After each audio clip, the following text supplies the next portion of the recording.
Fine.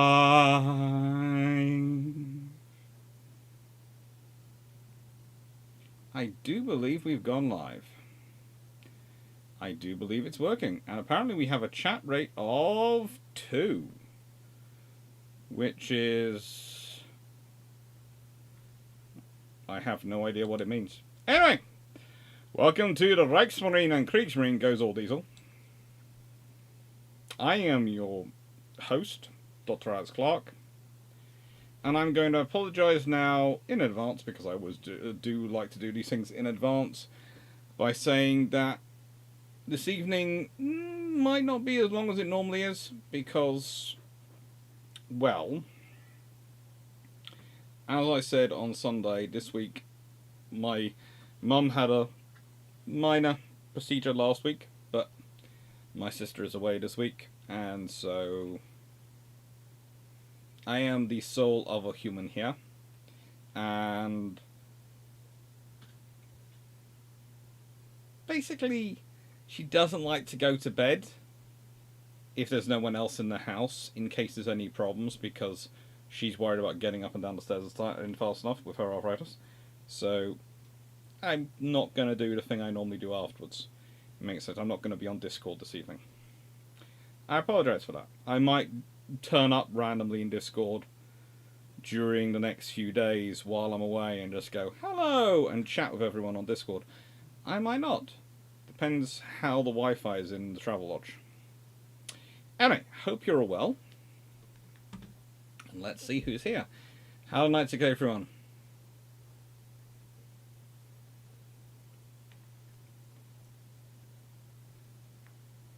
This is an alternate history because it isn't what Germany really did.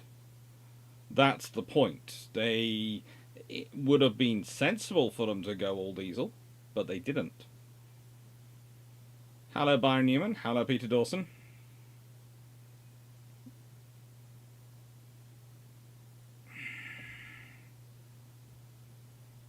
Hello, Michael Cooch. Hello, Wayne. Hello, Mark Harkness. Hello, John Shea.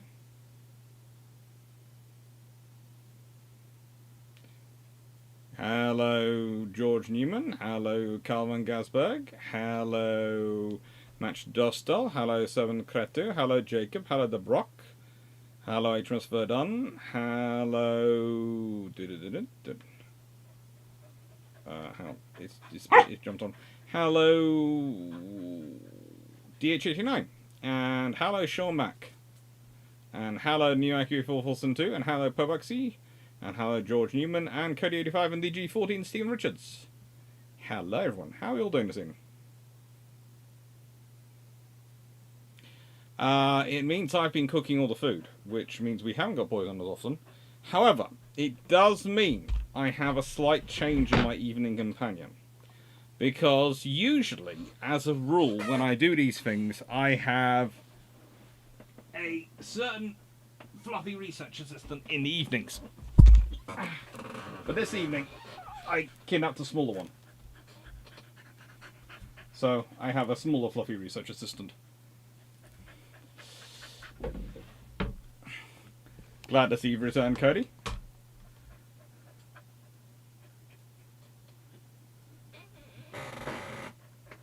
When your new neighbours know your dog has a new bone, you know your dog is getting rid of it. Yes, that is true, Wayne. That is true. So, yes, I had the corgi. It's quite good when she's away.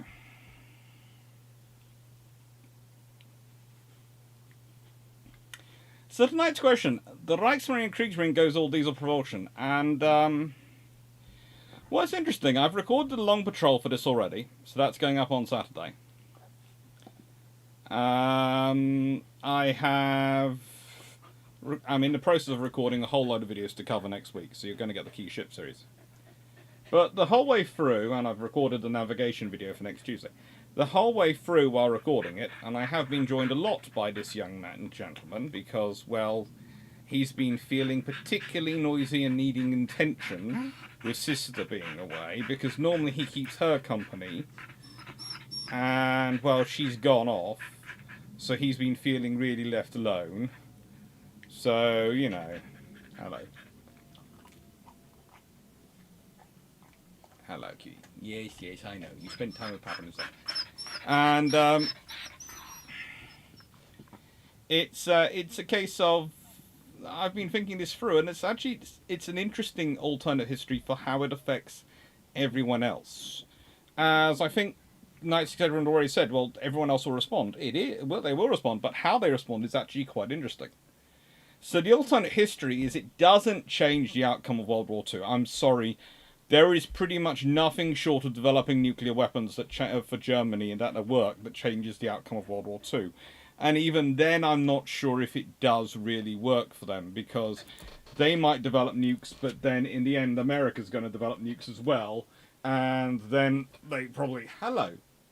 Hello. Yes, hello. They probably still get flattened. It's just mutually assured destruction for the whole world. Because they're led by an idiot who does actually consider destroying the whole world to be a viable way of winning. Hello. Yes. You're cute. What are you watching? What are you looking at? And why are you doing this much poor action on my head chairs? Now.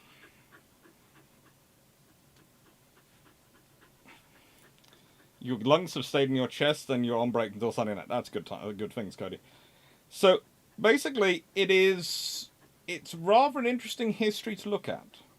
And I'm going to get into this far more in the live than I do in the long patrol, because, honestly, the long patrol I'm using more as a thought-provoking exercise for you all. And the live, well, I want to use it for a discussion-provoking exercise with you all.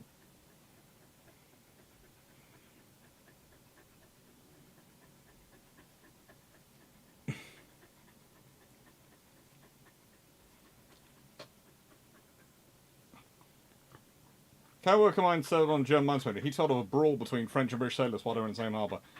That's probably because both were arguing over who was getting the pretty ladies. Yes, I know. If you'd been there, there would have been no contest. You would have won. Shameless book plug. Right. I gambled I needed at least 8 nukes to make a difference in a Civ 4. And the problem in delivering them on target is crazy. Yes. Because there's having the nukes and there's actually being able to deliver the nukes. And the thing is, whilst I don't know if Germany could actually make nukes that could get to America as quickly as America could make nukes that could get to Germany. Because, let's be honest, the B-29 could get to Germany.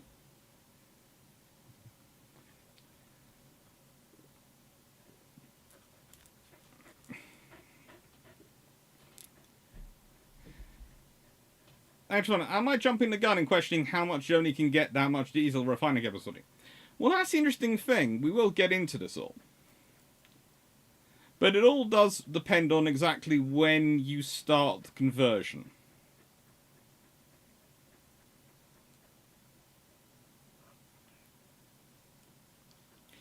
Jacob, it depends on the ship. It depends on the ship and the era, whether they might have multiple firing table computers for each turret, or to target multiple targets. There are some ships which are built in some areas which only have one, and others which are built which will have a multiple firing capacity, but might not be one per turret.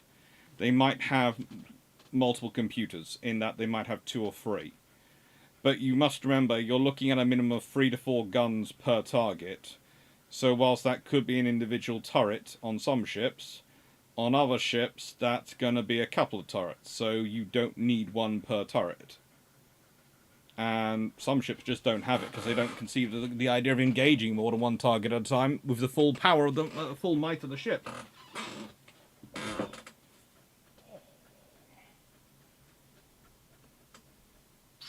you want to get down? You're getting hot in the lap. Okay. Down you go. You kind of find a nice cool place to curl up. You got water and food. Don't eat my socks. Don't. Anyway.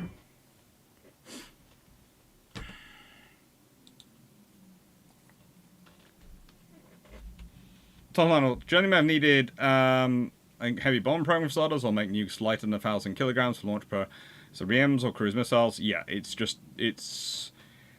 all a lot of complexity. As I said, I think America reached the point of having a nuke they can hit Germany with before Germany reaches a point of having a nuke they can hit America with.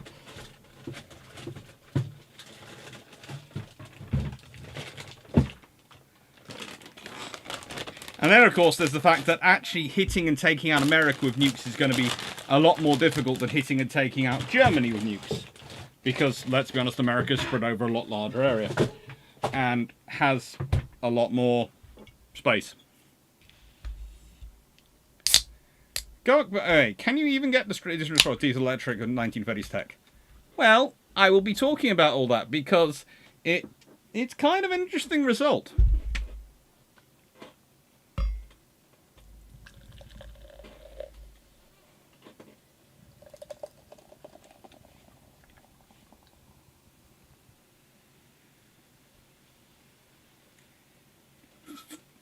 We are going slightly off track, though. We're going off the diesel track and onto the nuclear bomber track.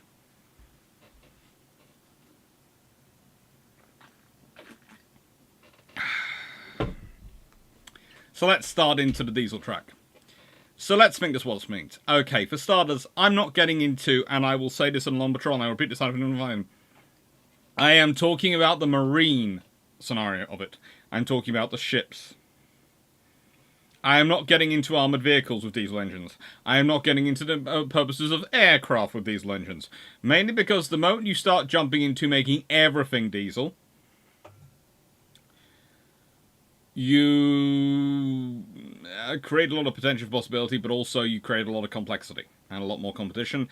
And I'd probably, if I was going to do that, I'd probably need to borrow Dr. Victoria Taylor, because she knows the Luftwaffe better than anyone else I know, inside and out. And I'd probably also need to borrow, I don't know, the Chieftain, more than likely. And I would need to sit us down somewhere for about a good week and a half. So I need to be able to pay their time for a week and a half to figure it all out and work it all through. And we probably have to turn it into a book, as well as a couple of journal articles and a whole thing of whether or not Germany going entirely diesel would have worked. And I probably need to... There's also an economist called Alan Sykes, who I would probably need to borrow at some point.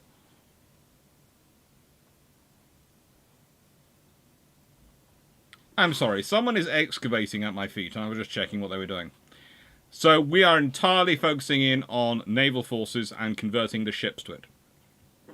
So, well, you've got the Deutschland class, torpedo boats and submarines are already all diesel. Okay? They're all diesel. Deutschland class, for whatever, all my ribbing, they are 28 knots and 10,000 nautical miles.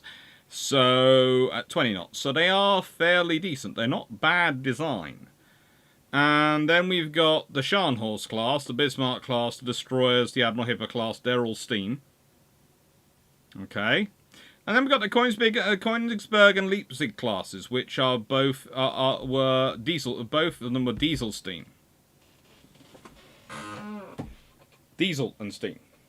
So they had diesel engines as well as steam engines.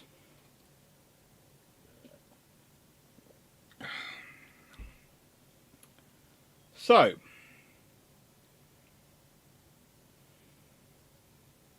do you think this is fair? I know it sounds like a fun book, but, you know.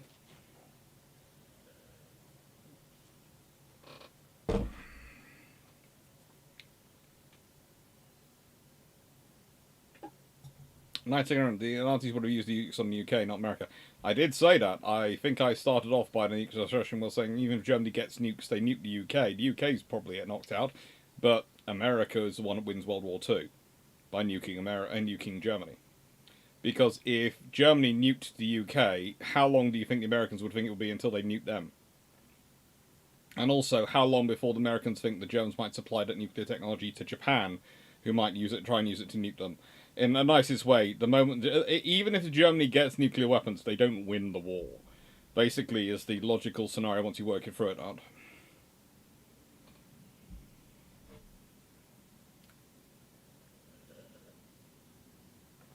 I was asking, I'm sorry about that. I'm not sure you are redesigning completely the German destroyers, and that's not the topic of this conversation. I do appreciate it's interesting, and I will be getting into some forms of that. But for the most part, all we are changing on these ships, if we're changing anything, is their engines. All we are changing are their engines. Because, again, once you start making too many changes, you're away from alternate history and the examination, interesting stuff that can produce, and you're just off in writing historical fiction. Which is a very lovely pastime to read sometimes, but it's not what I do.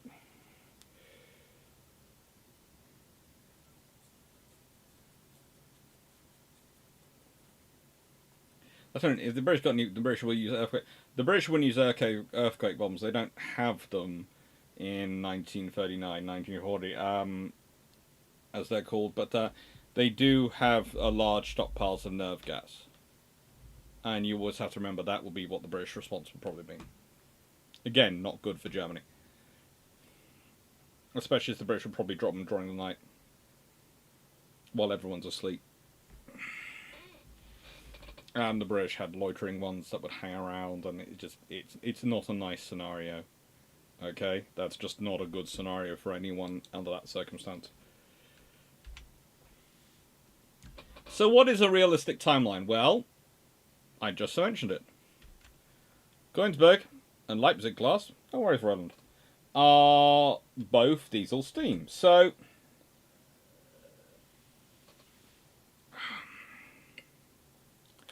there is some potential there. Oh, I hate that design. Anyway, leaving that to one side.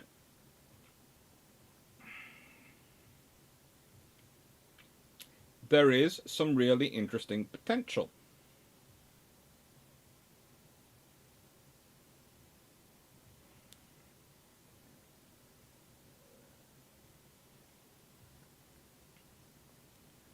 The thing is, if you lay down ships in 1927, 1929, which are all diesel-powered cruisers, and fast cruisers, you've picked a middle point to develop, even if they're light cruisers, a middle point to develop engines from. So you've got some study points.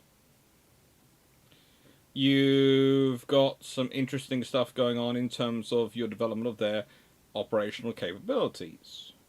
It will change these designs. Thank the Lord. Honestly, if they were diesel engines, they might end up having 4 turrets. We can always hope. So they could end up with having 12 guns instead of 9 and be remotely sensible.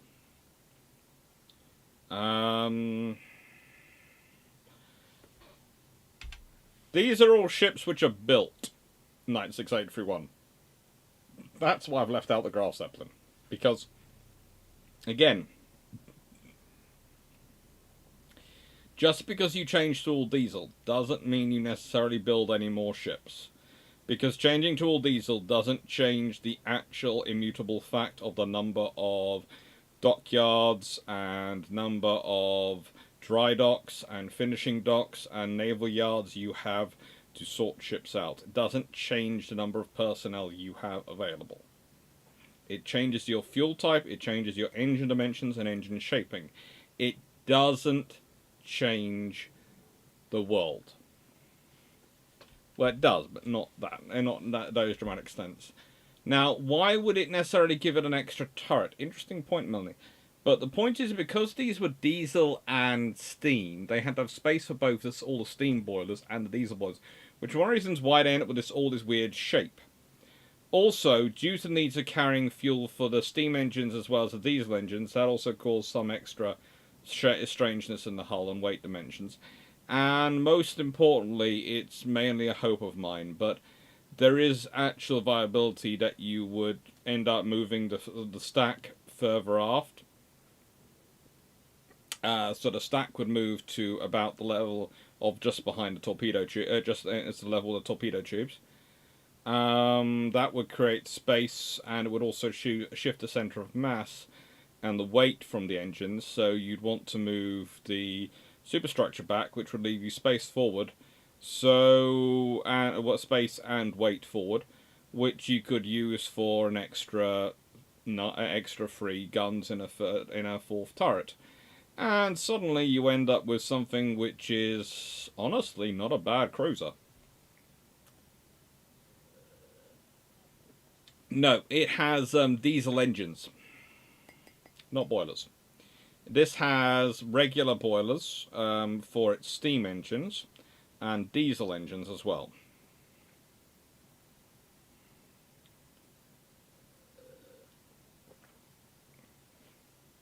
We're going diesel, not diesel turbine. I'm not inventing new technology. I'm not going something super. I'm just literally sticking with the diesel availability.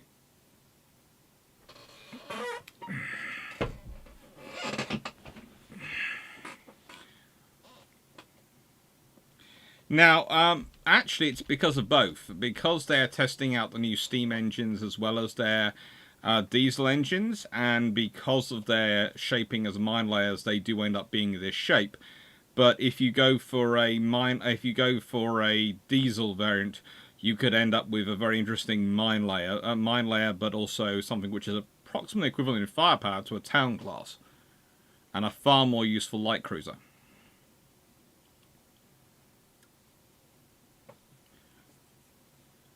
And as Verdun says, if that is already going to be an interesting scenario, because that could well start. I don't think I said diesel boilers. I don't think I said diesel boilers. I think I was talking about the steam, the boilers for the steam engines, which were conventional oil boilers. Don't worry, Melanie. And so Leipzig, suddenly I feel the British are about to start time production line. Hello, HMS Cheltenham, Lincoln, Worcester Act. Yeah, it would be. It's going to have an impact on the British. It will have an impact on the British.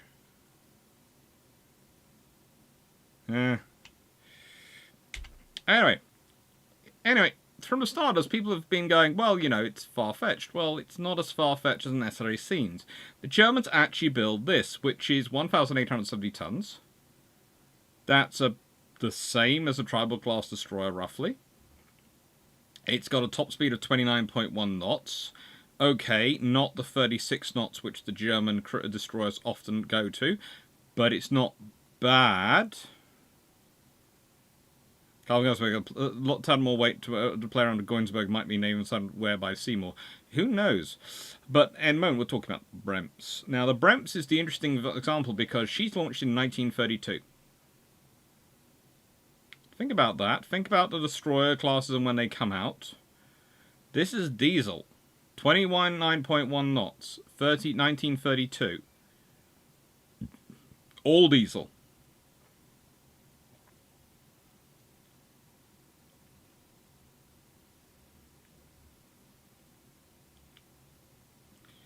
We're talking diesel, fuel type, and engine technology. Jacob.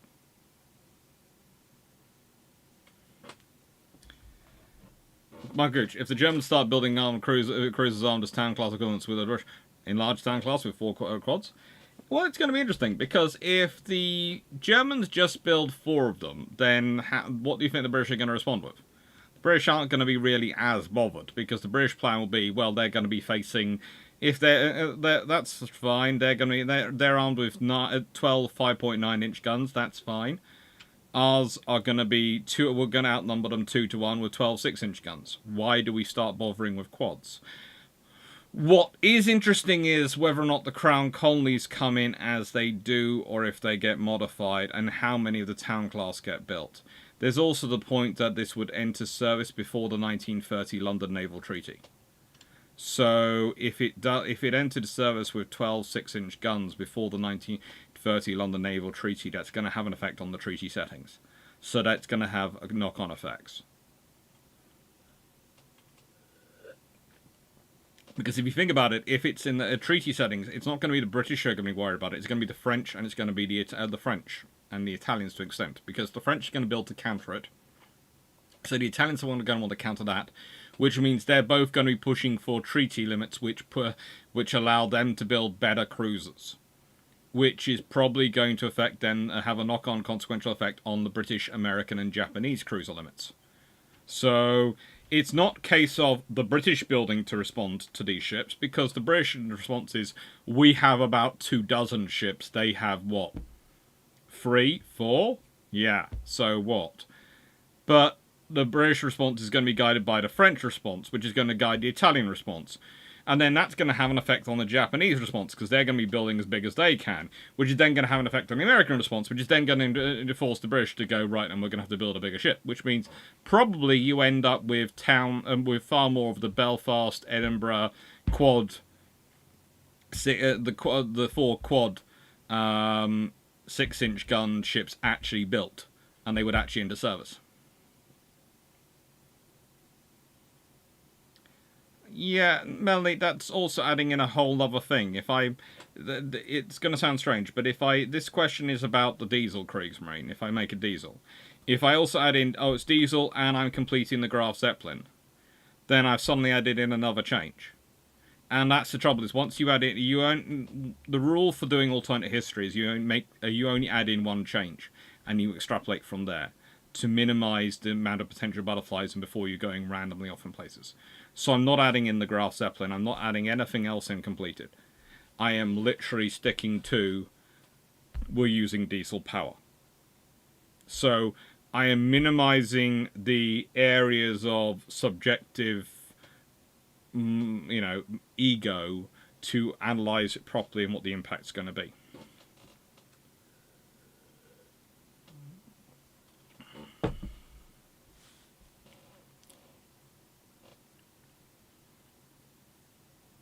All diesel destroy a higher cruising speed and better acceleration can offset the top speed. It can do.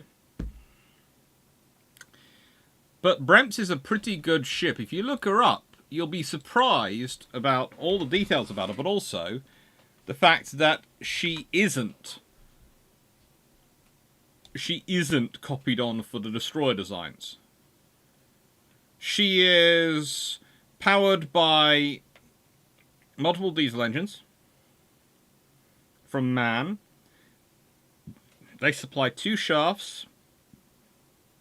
She's got 28,400 shaft horsepower from those engines. So I think myself she has 4 engines, but I'm not 100% sure because there's an argument over the gearing and designing. And she's got a range of 3,000 nautical miles at roughly 20 knots. She's got a top speed of 29.1 knots. She's armed with 4 127mm guns, 4 37mm AA guns, 8 20mm flak 30s, so 8 20mm cannons, and up to 250 mines. Plus, she's got a 30mm armor belt and a 25mm deck plating.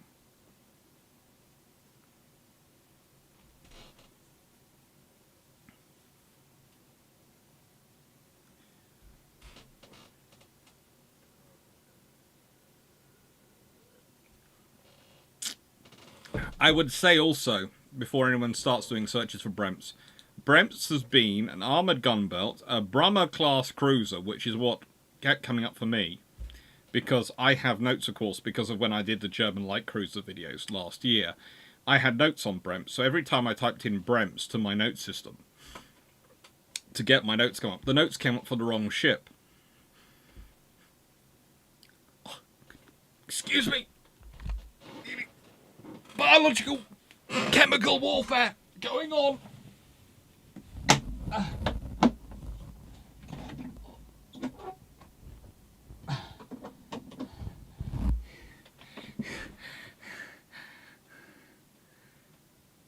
You needn't look so innocent. You look quiet and innocent and now waft your tail in my direction. Oh, good Lord.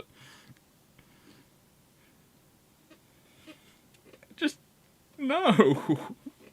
What have I been feeding you? I gave you carrot today, didn't I? Hey, Richard Alter. Sorry, the scammer interrupting the stream? it is a very nasty little mine-laying gunboat slash. Almost it's the German equivalent of a sloop, and this is built in 1932. This is the point I'm making. It's built in 1932. So those of you sitting there going, well, how can we build a destroyer? There isn't much difference between this. And honestly, this is based on a very lackluster effort going into diesel engine development as far as marine diesels are concerned at this point. A very lackluster effort.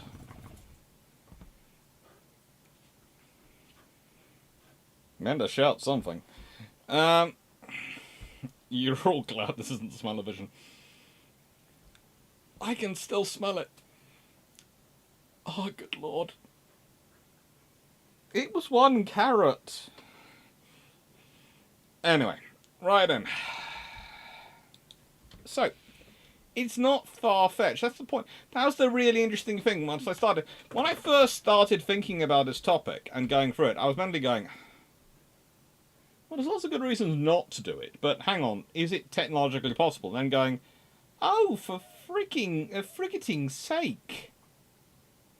Frigating sake, Germany, you've done 90% of the work. All you required was you actually put some final effort into it, and you could have done this. And it could have actually made life pretty darn interesting.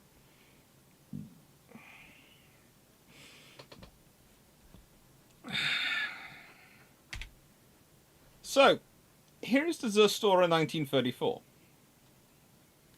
And the figures you'd be required to replicate would be 36 knots with roughly 69,000 shaft horsepower. That's deployed over 2 shafts, and that's 1,900 nautical miles at 19 knots.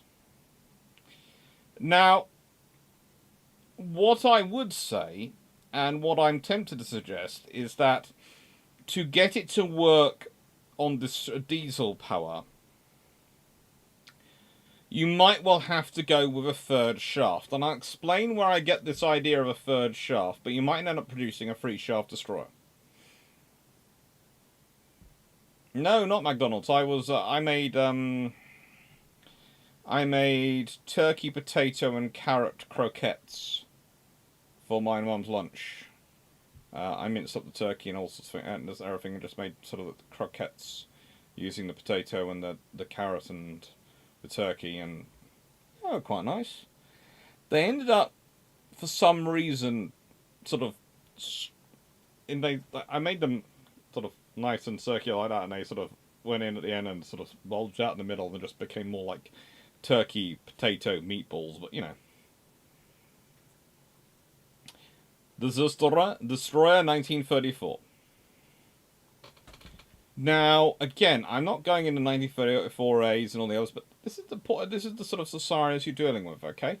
The Germans do a lot of repeat orders of destroyers and slow improvements, but you're looking for something with those capabilities. So, 1,900 nautical miles at 19 knots, well, this can do 3,000 nautical miles at 20 knots.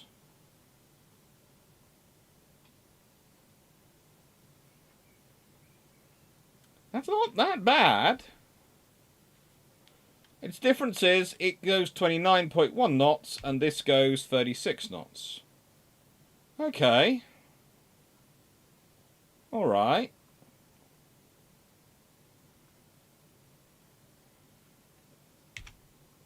And then we have the Destroyer 1936. Again, 2 Wagner-geared steam turbines supplied by 6 Wagner water tube boilers, driving 2 shafts with a top speed of 36 knots or a range of 2,000 nautical miles at 19 knots. Okay.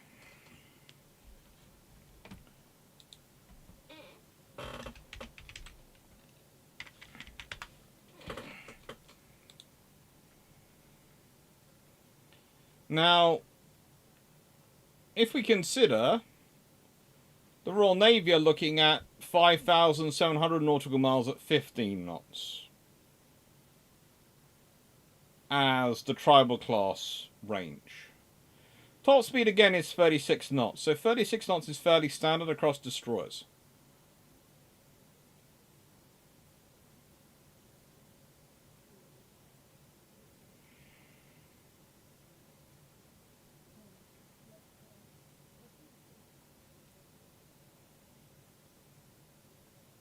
Now, Bichon, if you're adding a steam turbine to boost power, then you've defeated the whole thing. Because the moment you start adding steam back in, you've no longer got a diesel navy. You've just gone with Königsberg and Leipzig class systems, and you're adding in all the complexity. And you've still got the complexity of dealing with the high pressure boilers the Germans come up with, and the turbines the Germans come up with, which are not the most efficient things in the world. So the whole point is the simplicity you bring to a ship with a diesel power under the German regime at this point.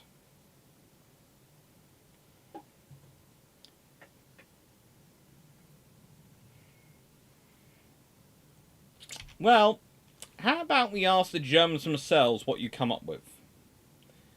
Meet the Zestora 1942, and by the way, I have to say thank you to a random poster in the War Thunder forums for this, because Tim4499, brilliant at drawing and brilliant designs, came out. Also located at where the surviving engines is, because there's a surviving engine in the Auto und Technik Museum in Sinsheim, Germany. So Sinsheim, Germany, which is from the Z51, which was actually built but not completed. And this had 6 diesels driving 3 shafts with a planned speed of 36 knots and an operating radius of 5,500 nautical miles at either 19 or 20 knots. Hello, Thomas Fern. Hello, Dan Freeman. Gas turbine? No. There's not even jet engines at this point, so there's no gas turbines available.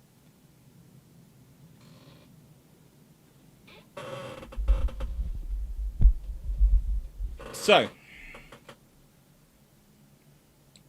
look at the way the engines are laid out. If you notice, there's gearing used to sink in 4 12,600 horsepower engines to the central shaft, and each of the other 2 shafts is propelled by a single 12,600 horsepower engine. Basically, the port and starboard engines are steerage and cruising. The central engine, central shaft, is for high speed.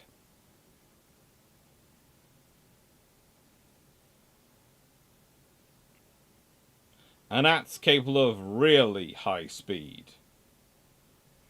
Because this vessel would have been capable of 36 knots. There's a lot of space left in the crew and ammo. If you look at the way the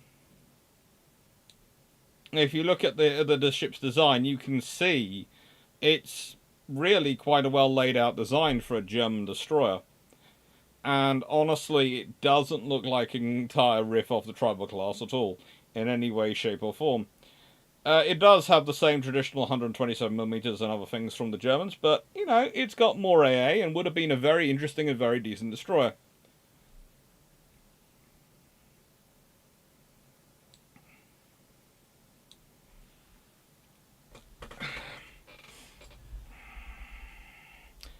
The point is,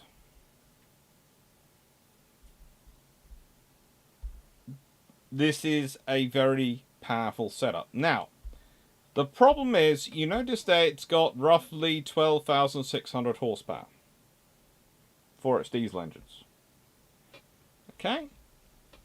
Well, if we go back to the Bremps, and as I said, I think it's got 4 engines.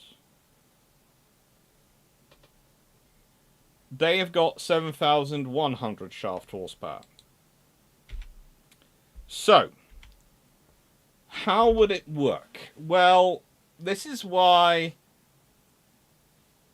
this, if we look at it entirely, in its entirety, we are talking about 6 12,000 600 horsepower engines.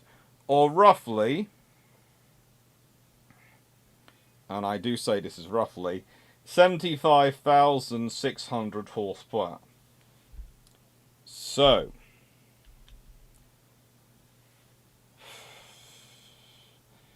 if we go back to the Brent, 7,100. But again, think about it, the Germans haven't been developing as much as it could be. The Germans had focused it in. The odds are, probably, you would have got this set up. And I think probably you would have used about 8 engines. Okay? So you'd have had the 2, you'd have still needed 3 shafts. You'd have had 2 on the outer shaft, on each of the outer shafts, and 4 on the central shaft. Rather like you showed before. You might have had more. You could have conceivably had 9, had 3 on each shaft. With the gearing system, they could arrange that. And you only have to look at the gearing arrangement here. You could have set it up so each one has the same gearbox and can fit 3 engines onto one shaft to make your life easier. And with roughly, that would give you 9 times 7,100 would give you 64,000 roughly shaft horsepower, which would probably get these ships which are slightly lighter, smaller, up to that speed, and would definitely give you roughly 20,000 or 20 knots. And, well, let's go this again.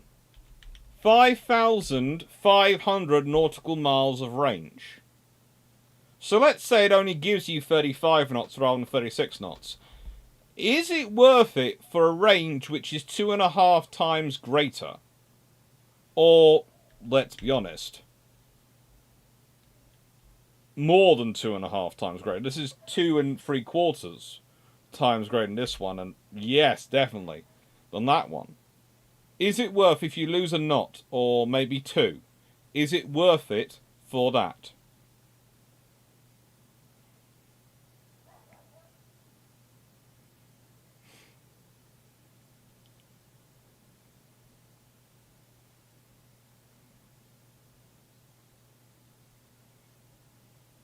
Now, I was asking, oh dear, whole simplicity gets bamboozled when you need a multi-bank. The trouble is, simplicity gearing in ship design is actually not that difficult. Gearing for putting it on a U-boat is frigging difficult due to the complexity of getting into that narrow type of space. But actually, putting a gearbox on a ship is not the most complicated, because if you think about it, most of those systems you're talking about in terms of the steam turbines are 2 Wagner geared steam turbines. So instead of having the boilers, the turbines, and the gearing, you'd have diesel engines and the gearing.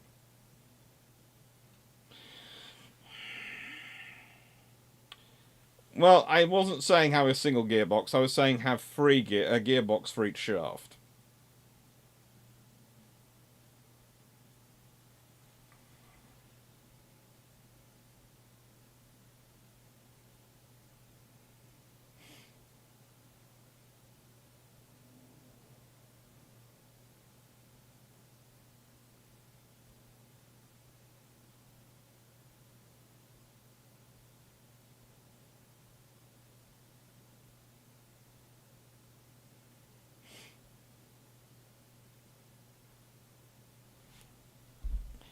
That's what I was saying. Just one problem. They're already going to get a feel. The Kriegsmarine did have all the problems.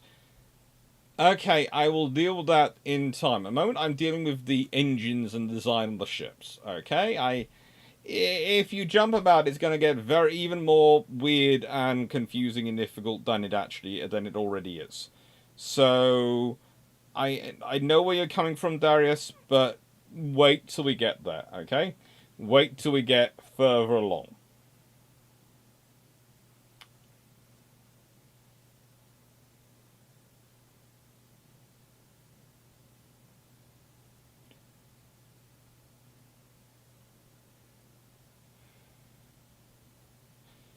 And let's put it this way: I, as a tool, as a rule, when I'm doing and dating things, I don't consider when a technology is first created it's viable.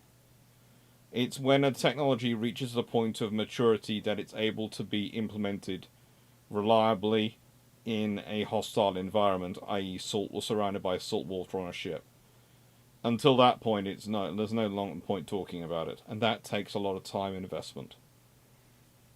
Whereas refinement doesn't take so long, because, again, I said this one is roughly 4 diesel engines, right? And I said 7,100 horsepower. And I worked it out based on that being the same. But if you consider that by this point, with a little bit of development, they've got them to 12,600 horsepower engines. If they put that little bit of development in between 1932 and 1934, who knows what they could have got to.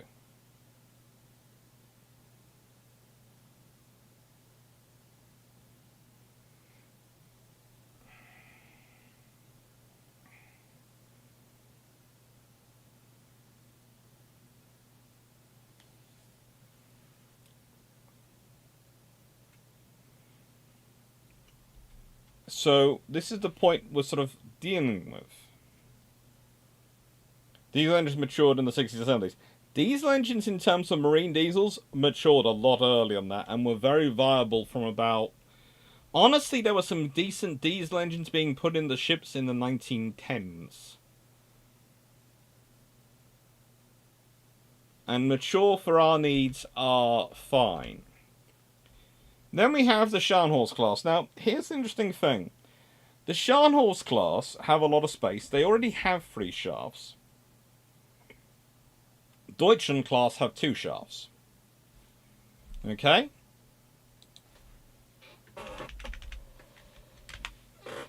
Now, Deutschland class, full load about 15,000 tons. Well, 14,500 tons. And can do a top speed of 28 knots, but they only have 2 shafts.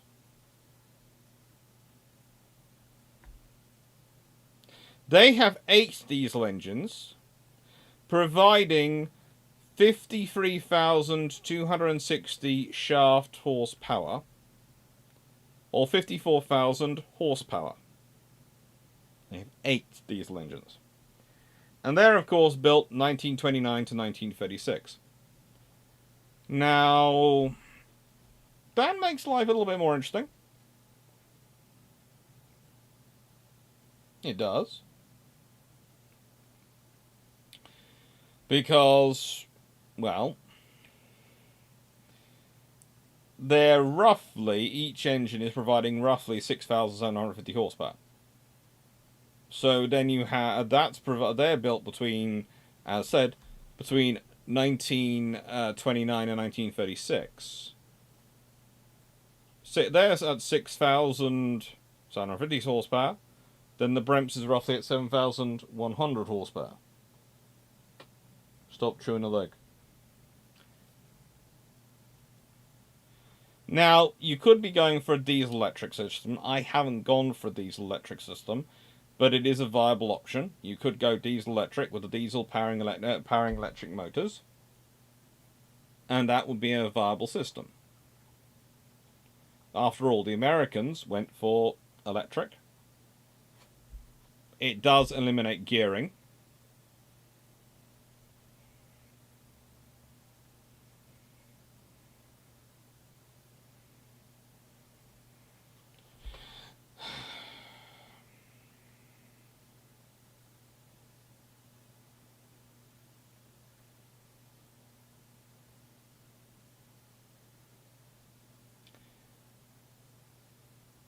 But there are limits. So I'm sticking to diesel and gearing.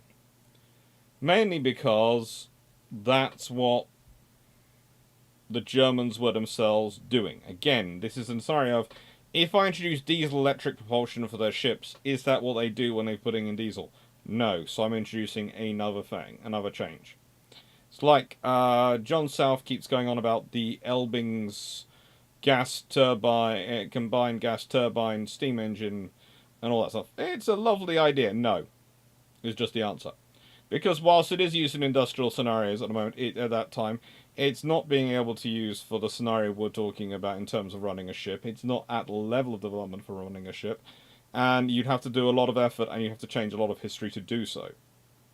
So whilst it's a nice idea and I can understand the beauty and the engineering attractiveness of it, it's again a scenario which I have to shoot down, because I have to shoot down a lot of things to try and keep this as close to what it could be historically as possible.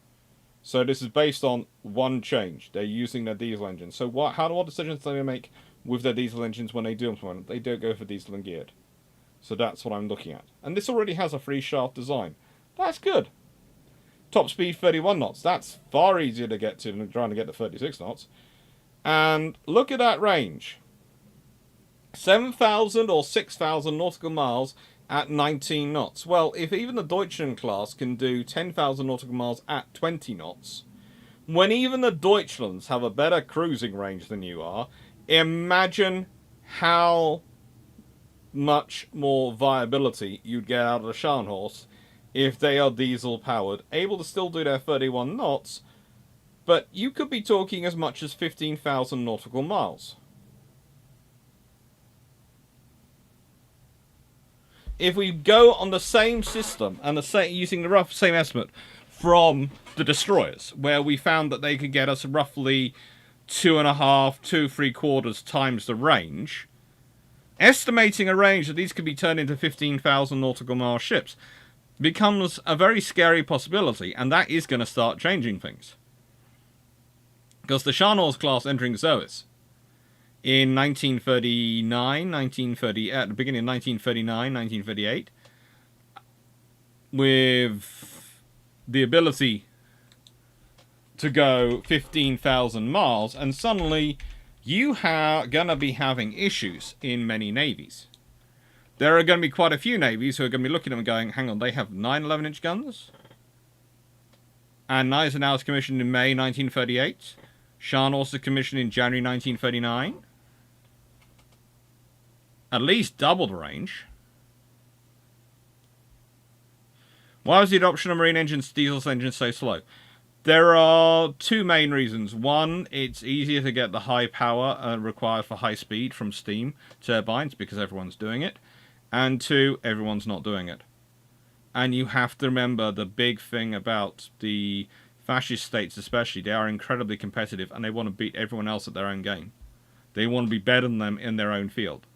So them producing diesel ships will not compete directly. Benjamin, would a diesel power plant be more resilient to battle damage, better compartmentalization? More than likely. You could honestly stick each diesel engine in its own compartment. So they might be hooked up to the same gearbox, but it might well be a case of, well, if any one of the engines goes down, it's only one engine which goes down, only one diesel engine.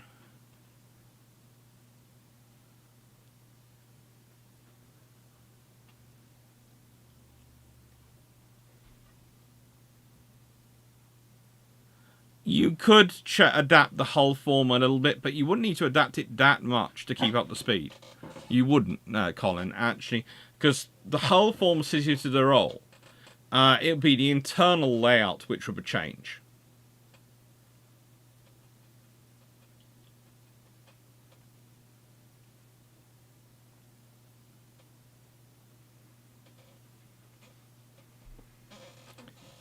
Might as well design some technology. I have an idea. The Germans can inject nitroglycerin into the diesel fuel. Oh, good lord. Please don't go there. Please don't.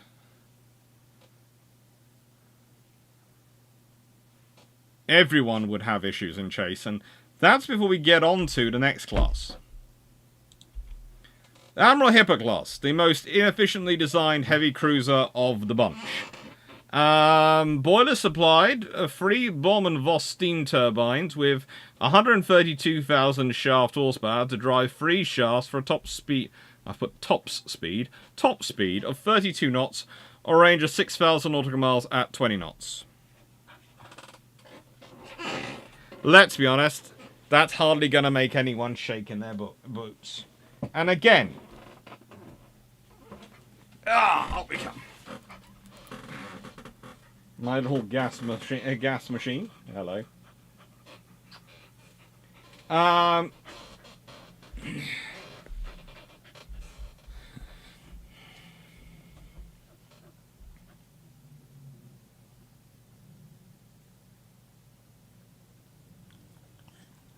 know, if you put this in the perspective, if you have this thing being supplied again by diesel engines, again, if we consider the complexity the Germans managed to put into their steam boilers,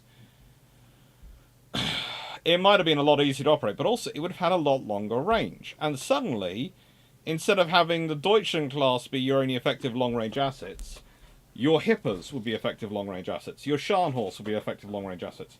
Everything in your fleet would be an effective long-range assets. And that's going to be scary. You know, the Scharnhorst with a range of 15,000 nautical miles. We're not just talking about Canada. They could get into the Indian Ocean with that range. Think about it. It's 8,000 nautical miles from the UK to the Falkland Islands. If the Germans had pre-positioned supply ships like they did for the Graf's Bay, the Scharnhorst class could get as far as Australia. That's going to scare the bejesus out of everyone, but especially the British. Because suddenly, they're going to need their very, very fast, very, very capable battle cruisers to be hunting everyone down. Yes, it's always brave to have the chemical warfare plant this close. Now,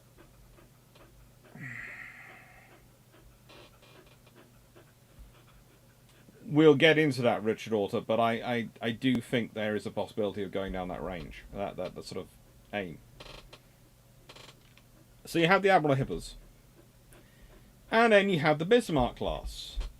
Well, they have 12 Wagner superheated boilers supplying 3-geared steam turbines to generate in Bismarck 148,120 shaft horsepower, in Tirpitz 160,795 shaft horsepower, driving 3 turbines for a top speed of 30 knots or a range of 8,525 nautical miles at 19 knots.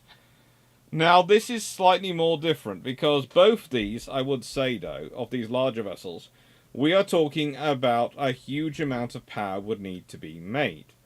But we're also talking about something which could be as many as 10 years into a development process, where they've already built cruisers, where they've already built destroyers. So you could be quite capable of doing this. If you think about it, if you've got, well, in this case, 150,000 shaft horsepower, let's say 150,000 horsepower. Well, you've got 12,000 horsepower engines. That's already 144. 12 times 12,600. That's getting up close to 150,000 horsepower, isn't it?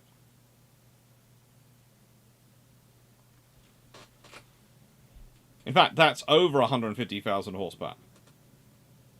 If I'm not mistaken, 12,600 times 12 is 7,200 on 144,000 is 151,000. Got it. Got it. There was a fly coming. Yes, I protected you from the fly. I do apologise. Did this... Hey. Hey. You're protecting Papa from flies now. You don't need to. Don't worry. Papa's safe. So it becomes pretty darn interesting.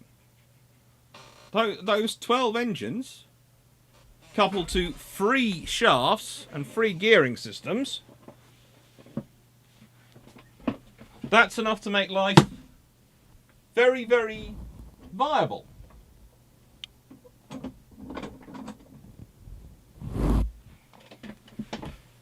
Now, it becomes slightly more difficult once you get up to this scenario. But there again, 148,000 shaft horsepower in Bismarck is doable. So Tirpitz, 160,000 shaft horsepower is slightly more difficult. But again, not impossible. Not impossible at all. Because by the time you get to the Bismarck class, you might be dealing with 13 or 14,000 shafts, 14,000 horsepower engines.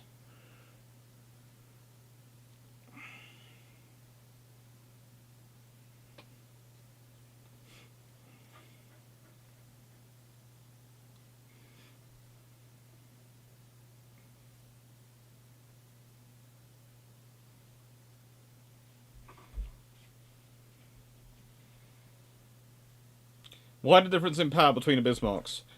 Honestly, German engineers.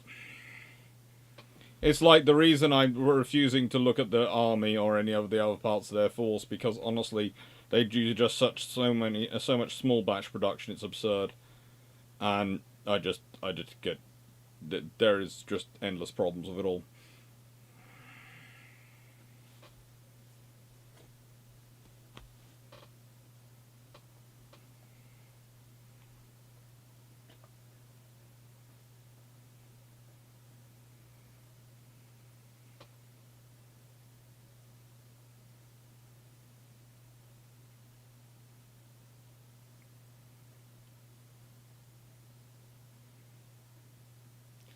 Honestly, I think the naval treaties would be very different.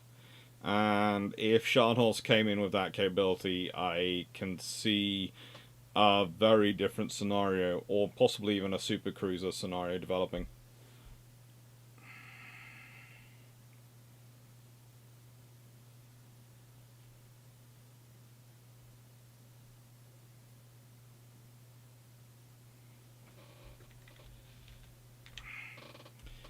In the nicest way, Bijon, why would you go for 3 triple and 1 twin turret? You go for 4 triples, surely.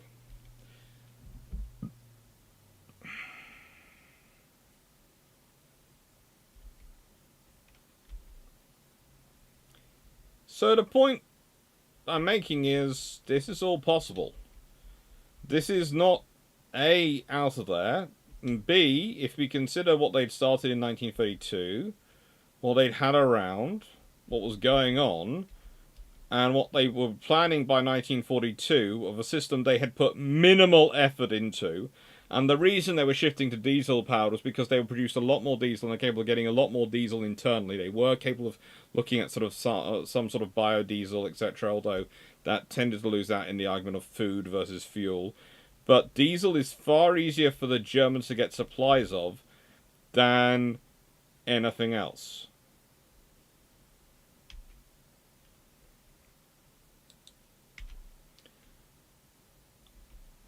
So you have some interesting ideas going on there.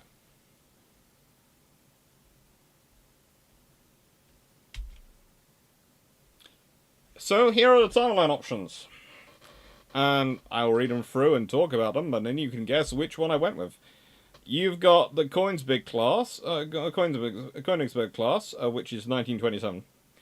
Basically, that means you've chosen diesels from about 1925.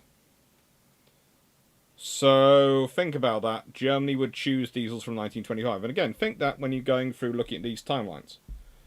Because if you're starting in 1925, then, well, that's almost 10 years before they're launched. Or even conceived, you know. It's well before they are available. This is laid down in 1935, Scharnhorst. And Gneisenau, they're laid down in June and May 1935. I will never understand. Basically, Scharnhorst is laid down a second, launch first and commission second. Gneisenau is laid down first, launch second, commissioned first, and yet they're called the Scharnhorst class. Just joy. Anyway, leaving that to one side. 1935, 10 years. 10 years of development could have been put into them. Then we got the Hippers. Oh, no, we got the Bismarcks. Now, there are two negatives to this. One, going in all sort of straight can always lead to other complicated designs. And two, it leaves you with the Koenigsbergs, which are, if you keep it going, it gives you, from the Königsberg onwards, you've got everyone focusing in on diesel power. It also means everyone's going to twig you're focusing in on long-range escorts. So your idea of, we're just focused on the Baltic, honestly, is probably not going to last as long.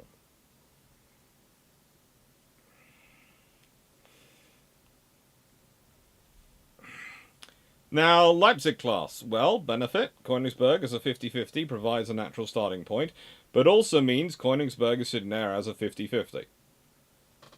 Which means some bright spark might at a certain point have the idea of, let's do our battleships as 50-50, so we can get the best of both worlds.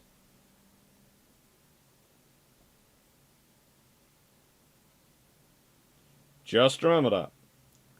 If you leave it, then there's going to be some bright spark who's going to have the idea, it's the best of both worlds. Not because it's a great idea, not because these people who produce these steam engines are giving me a nice fat check.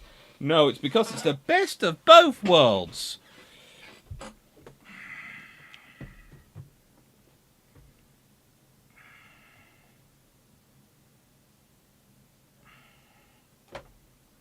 Now, the negative, though, is, of course, it's starting at least 1920, earliest 1927, possibly as late as 1928, you're starting development, which means you're that much closer to all these things, so you need to put that much more effort in to get the stuff up. And you're that much closer to the Weimar Republic and running of the German Navy in that period is not really the smartest thing in the world, but let's be honest, compared to the kleptocracy, the polycratic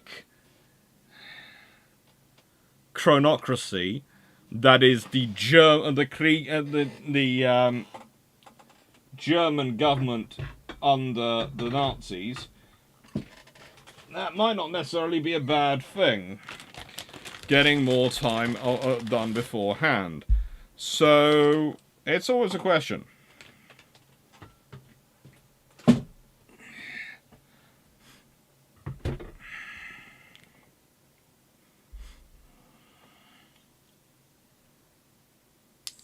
The Bismarcks would be the main reason to do diesel electric. Then you wouldn't need the odd arrangement. I believe, honestly, myself, if they had gone this route, they would have ended up diesel electric for the Scharnhorst and the Bismarcks. But again, that's moving it beyond. As I've said, I believe that's what I think they would do, but I have to try and keep it as close to historical accuracy as I can to keep it within the framework of an alternate history. I'm keeping it to what they did, and what they did was they went for geared diesel engines. So that's what I'm keeping it to.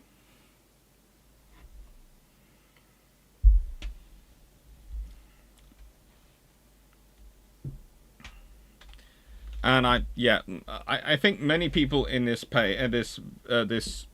channel have agreed the idea that, frankly, it would have been better to have built more Scharnhorst than build the Bismarcks. You could have built probably 3 or 4 Scharnhorsts in the time it took you to stop building and build the Bismarcks. You might have even built, I don't know, a couple of Graf Zeppelins and got them actually into service if you hadn't built the Bismarcks, as well as those 3 or 4 Scharnhorsts. So you could end up with 5 Scharnhorsts and 2 Graf Zeppelins in service and really cause the British nightmares.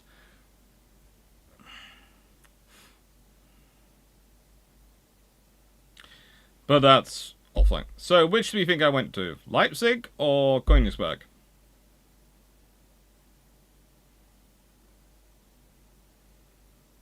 Which do you think? Do you think I went with 1929 or 1927? Or rather, de facto, 1925 start or 1927 start? And I'm gonna add...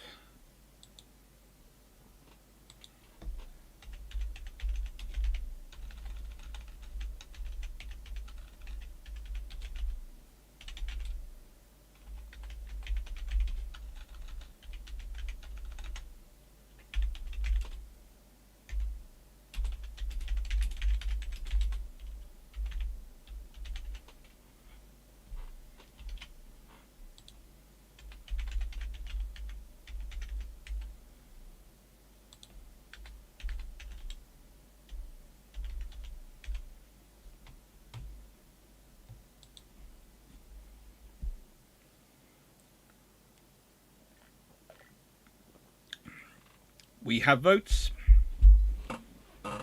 Let's see what you vote. So far, Königsberg is in the win with 100%. All down to 71%. Still in the lead, though. Down to 62. Still in the lead. 67, 70. Going back up. Sheesh. It's moving around. Which we're going to pick. I do like these poll features. It's like I use them on MS Teams.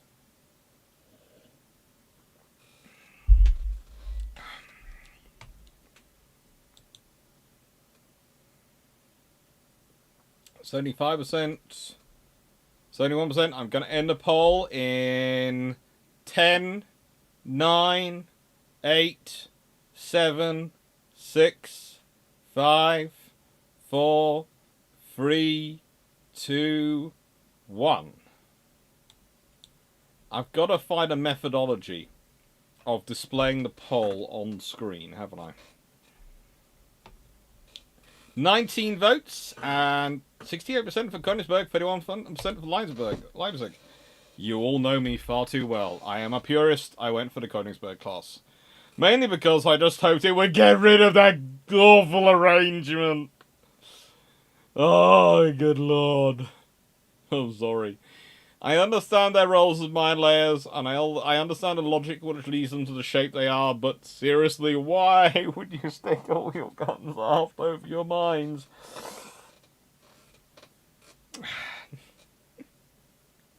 You see, I could have understand with mine layers if they went for the whole Japanese thing, and they put all the guns forward, all the mines aft, and then they stuck everything else in between, just went, well, yes, we'll nestle between the two sources of high explosives. You know, I can understand anything. I just don't understand why they've stuck the guns off. So they've got literally firing of guns and all the shells and their magazines surrounded by frigating mines.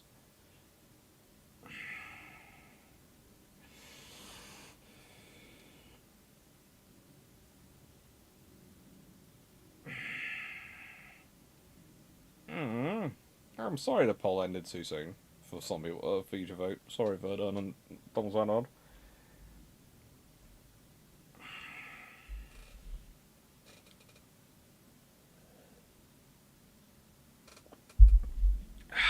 I've got to remember there's a lag differential between me talking and you guys seeing it. I don't know.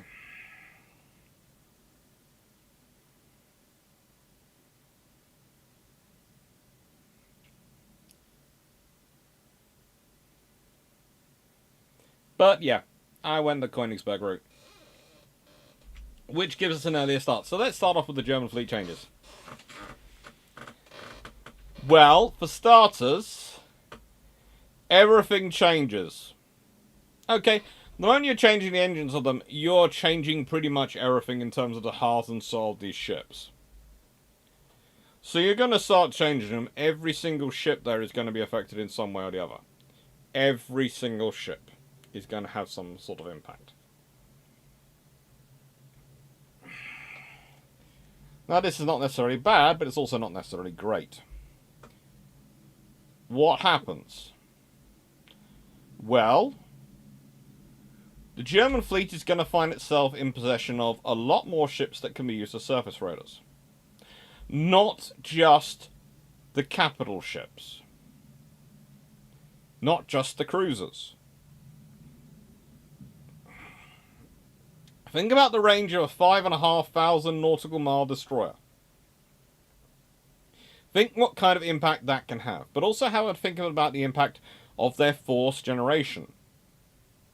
The German fleet is going to be able to put task forces into the North Atlantic. Yes, we've already mentioned the fact they can send these ships on these massive long-range surface raiding missions, but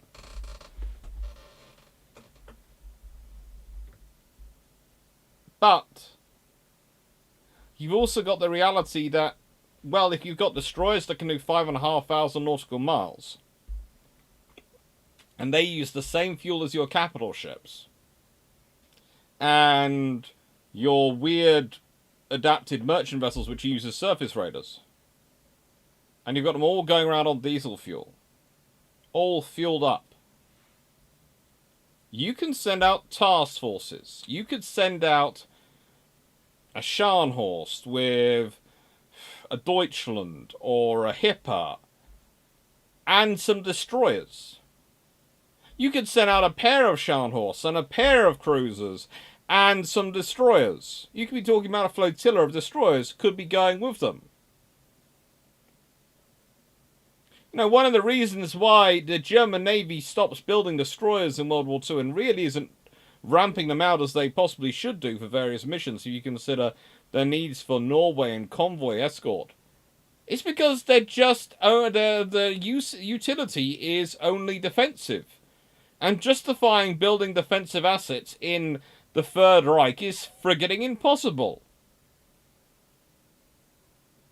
If it wasn't called a fighter, I think that even their air defense aircraft would have suffered.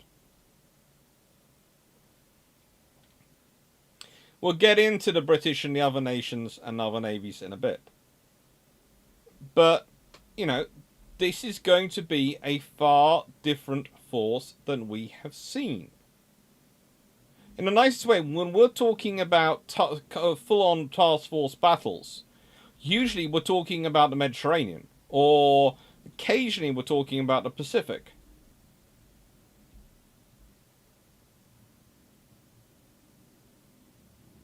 In this scenario, we'd now be talking about a naval warfare where there'll be task force engagements taking place in the North Atlantic.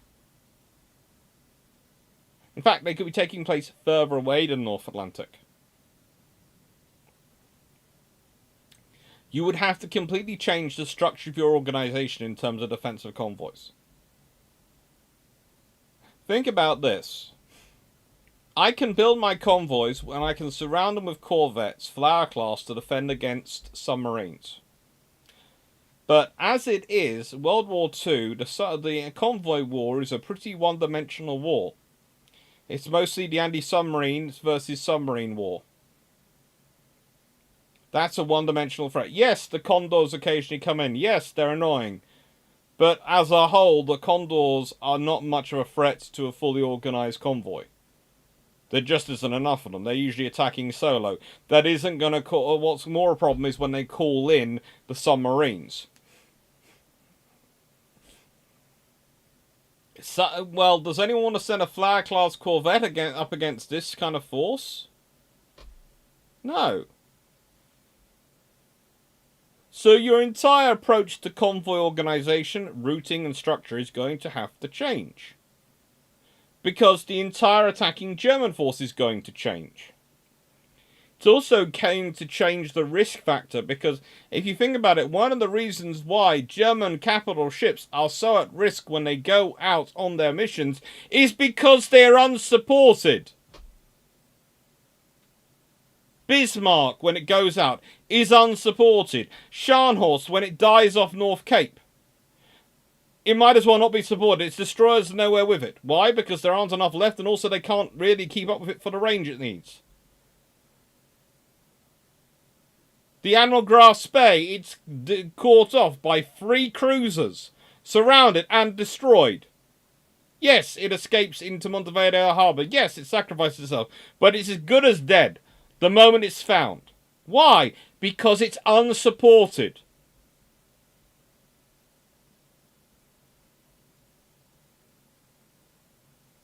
You can change all that.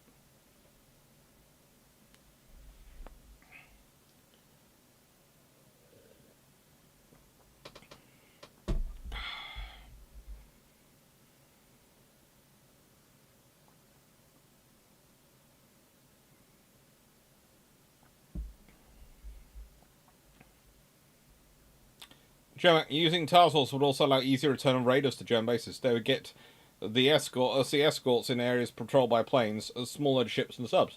Yes. Basically, suddenly for surface raiders to get back, they just have to meet up with one of these task forces which has come out.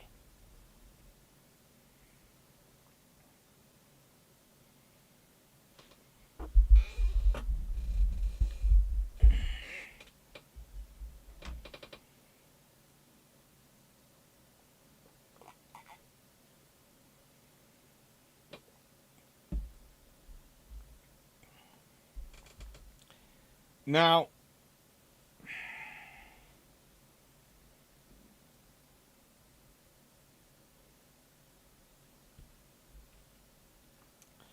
the point is,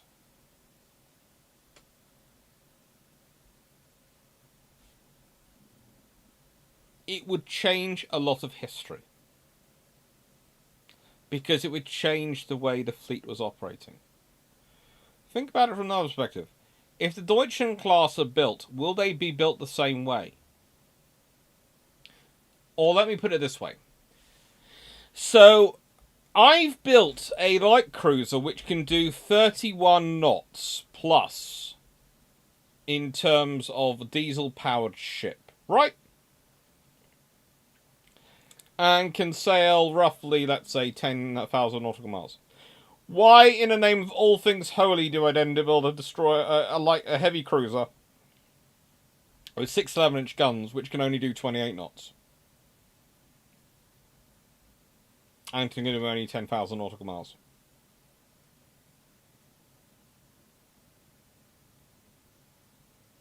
Think about it. The Deutschen class design will change. They'll be faster. Might actually even be able to, there's even a theoretical possibility they could be able to get a decent clip on. Maybe arrive at the River Plate even earlier.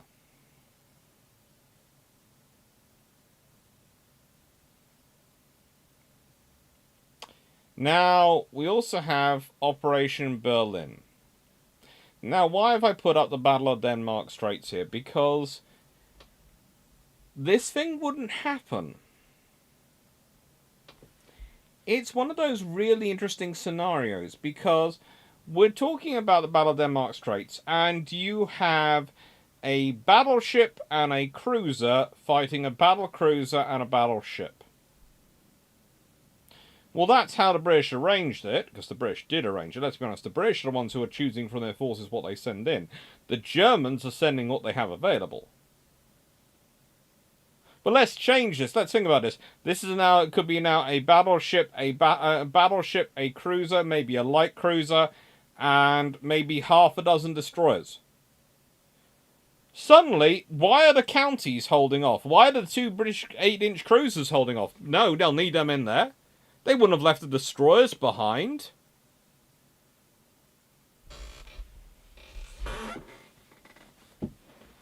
I can't predict golden BBs, Hood. Knight 601. But in a nicest way, you're going to get a scenario which is far more like a Mediterranean convoy battle, where you have capital ships on both sides, where you have destroyers on both sides engaging and fighting each other, where you have cruisers on both sides engaging and fighting each other. You're not going to have this kind of set-piece battle, which is pretty much one of the only times in World War II when it actually happens, where you have capital ships able to engage capital ships and just blast each other, ignoring the rest of naval operations and naval capabilities. Because it wouldn't happen.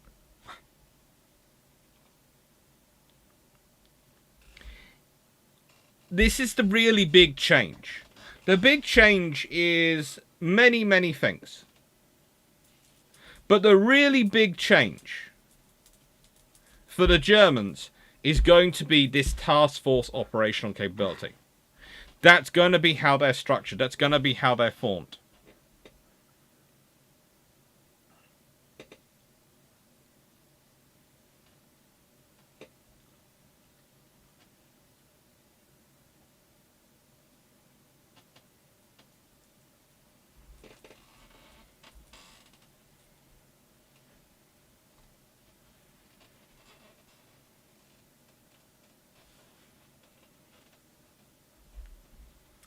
Now, there is something else which is also worthwhile considering, and it is the fuel supplies differential. Because the thing about Germany, as I mentioned, is they are stronger when it comes to diesel construction. They import roughly 72% of their oil. And they import a lot of their fuel from the Caribbean, from North America, from Mexico. Now, a lot of their fuel overall, not just oil, but their fuel overall. The thing about diesel is they can get access to that far more easily. And they can, of course, as mentioned, produce biodiesel. That is a theoretical possibility to do biodiesel. And with their work in synthetic fuels, again, synthetic diesel is something which the Germans did develop, and were capable of expanding.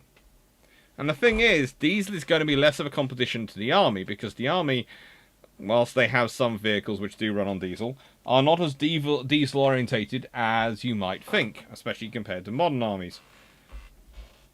The Air Force really doesn't care much about diesel. They don't care about aviation fuel. So for the German Navy, a diesel fleet, their main issue is going to be their own internal competition of what they're orientating in. Now, traditionally, we would see a focus on the submarines. Hello. Do you want to get up again? Or do you want to go out and pee? Just let me finish the point. Now, traditionally, we would see a focus on submarines because that's where the diesel fuel can go, because that's what I need it. But again, if you've got capital ships going out for escorts, they are going to be less at risk than if you have, because if necessary, you can tell the destroyers to do a suicide charge, like they were quite happy to order battle cruisers to do, let alone pre-dreadnoughts, in World War I, in order to protect your capital ship. Just going to place that down and put that down. Oh, good lord. More with the gas warfare. And that might well allow them to escape. Go on, be a good boy and stop, please, gassing me out.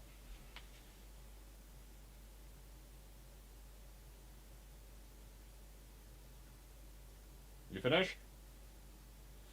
Sorry. Corgis have smaller bladders than poodles do. They can't do the whole way through alive. You coming in?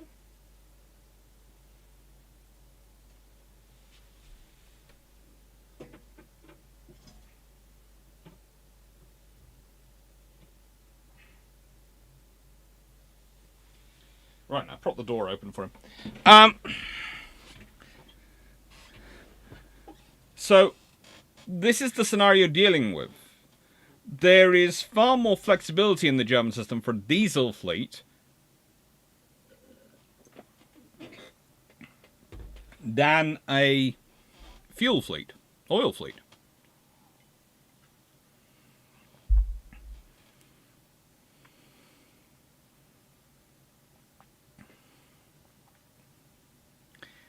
Now,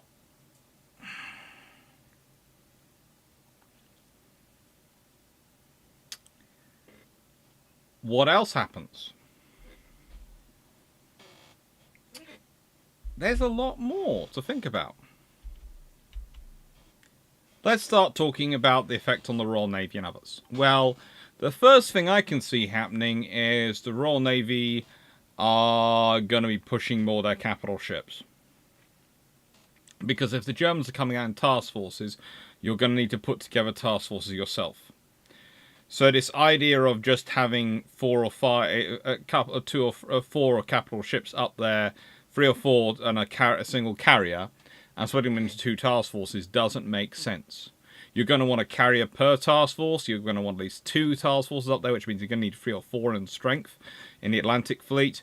And you're going to need extra capital ships. So King George V might well not be stopped and paused, but also you might well get a Vanguard class built earlier. Now, why would you get the Vanguard class built earlier? Think about it. The Royal Navy now needs to catch all these fast German surface raiders going around the world. They've got 3 battle cruisers. They're going to want to rebuild. They're going to want to repair and how do I put this?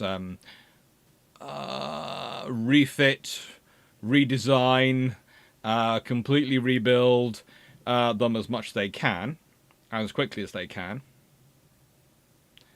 But they're also, let me just check on the fluff.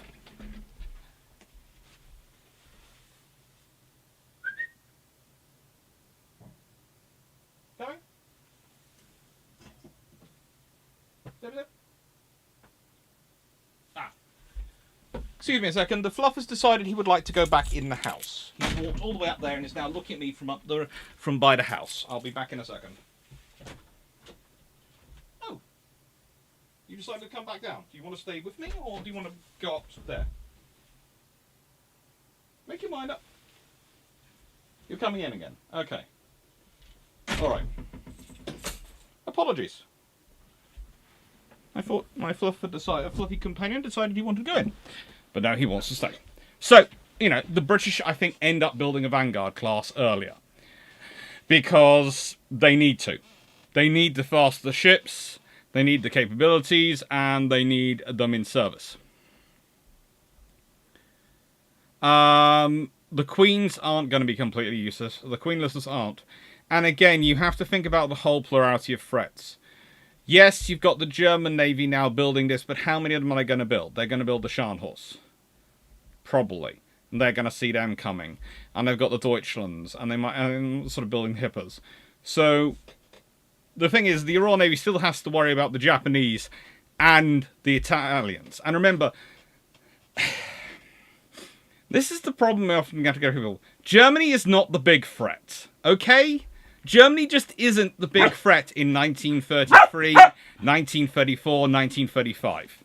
The big threat is Japan. Hello. What you want? You want up on lap? You want up on lap? Or do you want to go back in the house? What do you want? Germany's just not the big threat. Or are you just agreeing with me? It's just not. This is the thing. We often perceive looking back. We often perceive looking back that good boy. That World War II is all about Germany, that everyone in focus in Germany. No, it's not. The big threats in order of priority for the Royal Navy are Japan, which is the second largest navy in the world, let's be honest, because theoretically the Americans and British are the same sized. Theoretically, they're not. The British is actually bigger. But, you know, theoretically, second navy in the world is Japan, with Britain and America joint at this time. And then you have Italy, which is far bigger and able to put task forces in the water. And then you have Germany, which will be building up task force capabilities.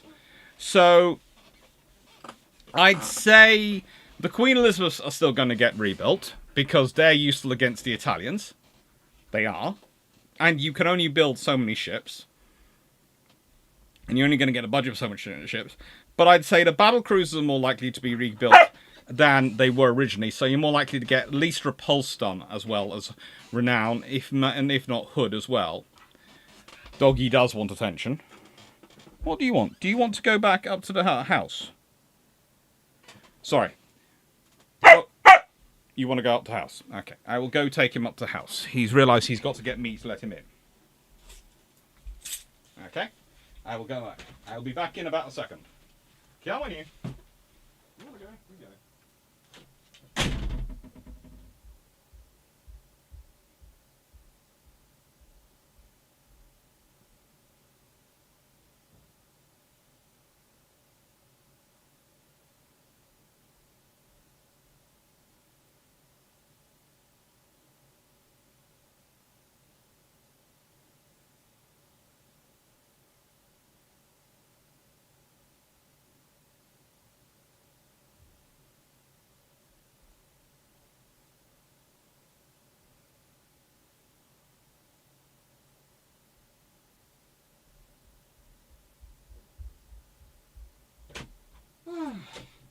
I don't know. Corgis, always so demanding. Right, so I think you'd get maybe 1-2 Vanguards actually started. Because again, it's a plan which is started prior to World War II, the Vanguards. So I'd say you get 1 or 2 fast battleships, i.e. Vanguard style, quick, easy, cheap, dirty constructions, done done quickly. I think you also have probably something else happen in terms of sloop production. You see, the Royal Navy would look at those destroyers and they would design an anti-destroyer sloop. And it would be designed with probably rapid firing 4.5-inch guns or and sort of as the dual-purpose armament would get made. Either it be the 4.7 or the 4.5 inch would be chosen, would be truly dual-purpose. And the reason I say truly dual-purpose is because they would need a cover for it and a reason for it that I could say, and it's AA defense. But they would be building sloops, a lot of them, in Canada, in Britain, long before World War II breaks out. So whereas the Corvette program and the Hunt-class escort destroyer program are finalized in 1938 and start construction in sort of 1939, they probably have a program in place from about 1937. There's also the reality that various other ships might be built with more of an emphasis on speed. So again, the Queen Elizabeth class, they did get small tube boilers when they were rebuilt, but they might get small tube boilers to allow them to go faster, rather than small tube boilers to allow weight to be put elsewhere.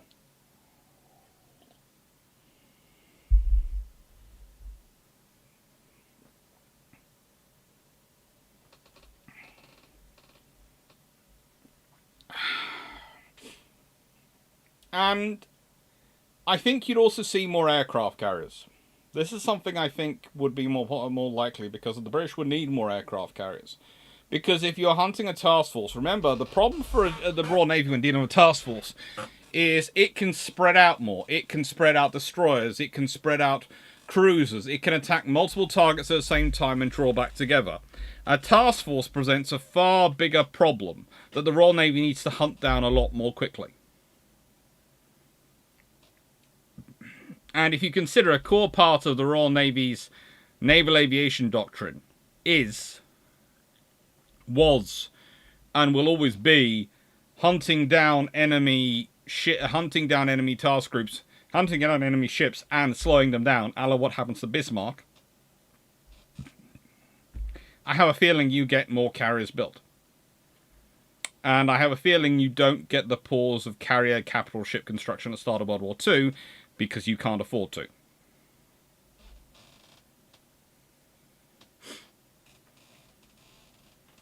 Now, what else gets built? Well, it's an interesting discussion when you start looking at other navies, because again, you're going to have the French affected.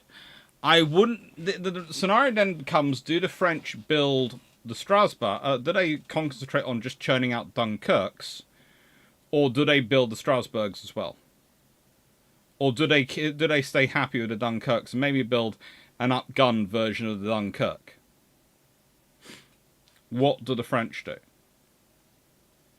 Do they build more cruisers? The Italians I don't see changing much, because the Italians don't need to change. They're not going to be affected by it. But the French are going to be affected. The really interesting powers which are going to be affected are how it's going to affect treaties. Because if the ships come out from 1929 onwards, if the Königsberg and Leipzigs come out and are more powerful in terms of their firepower and their range, then it's going to be the French who are going to be pressing for an increase in cruiser armament. Otherwise, they're cruiser displacement, or they're going to leave. So that could mean you could see a heavy cruiser limitation or go up. So you could end up with a cruiser limitation which is actually greater than it was. You could see that then would have an impact on, of course, the Japanese. But the Japanese might also look at the Germans and go, hang on, how are they doing this? Because when you're talking about ships with those ranges, they are useful. Now, the Japanese and Germans do not have a close relationship in this period, so please do not start jumping on that one. In fact, the Germans are closer to the Chinese in this period. But the Japanese might well go, hello, we like it long range. Because for the Pacific, etc., that becomes very useful.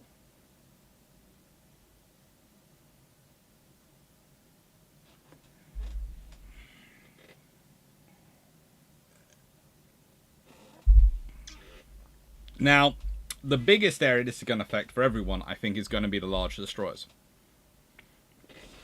And I wouldn't be surprised if you find... Sorry, I knocked the camera again. If you find a destroyer tonnage limitation put up to 2,000 tons for super destroyers, like the Tribals, and I wouldn't be surprised if you get a lot more vessels like it built.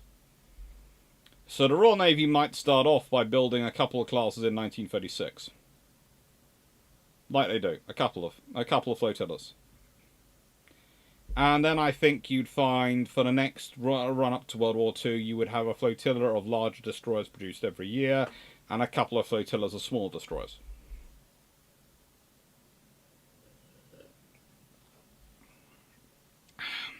Now,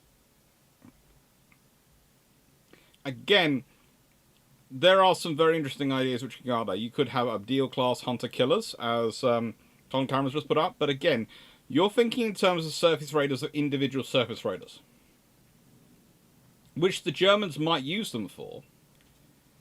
But the Germans are probably going to be operating in terms of a task force, so you can't start thinking in terms of hunting down individual ships. Because you won't be hunting down an individual ship, you'll be hunting down a task force. And if you come across a German destroyer, the odds are there's going to be a Scharnhorst equivalent, or something else not too far away. In which case, if you're an Abdeel, that's really not a good fight to get in. Because Master, you might be able to go 40 knots. Shells can go a lot quicker.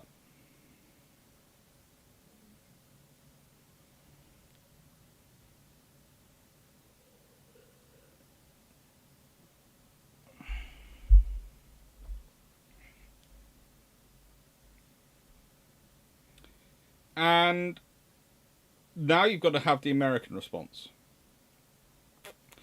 And that's going to be the most interesting thing of all, because I have a feeling the Americas, if you look at it, the Alaska class does not come from nowhere. The Americans, ever since the time that created the Lexingtons, and I always treat the Lexingtons more as super cruisers than battle cruisers in many ways. The Americans are looking for a big, long-range, powerful cruiser. Ah, Prince Eugen.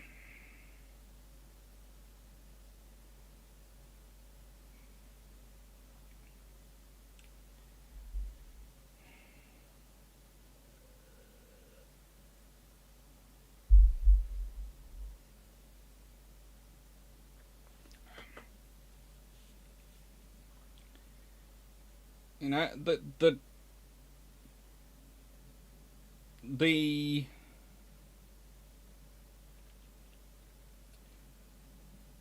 so the reality is, the Americans could well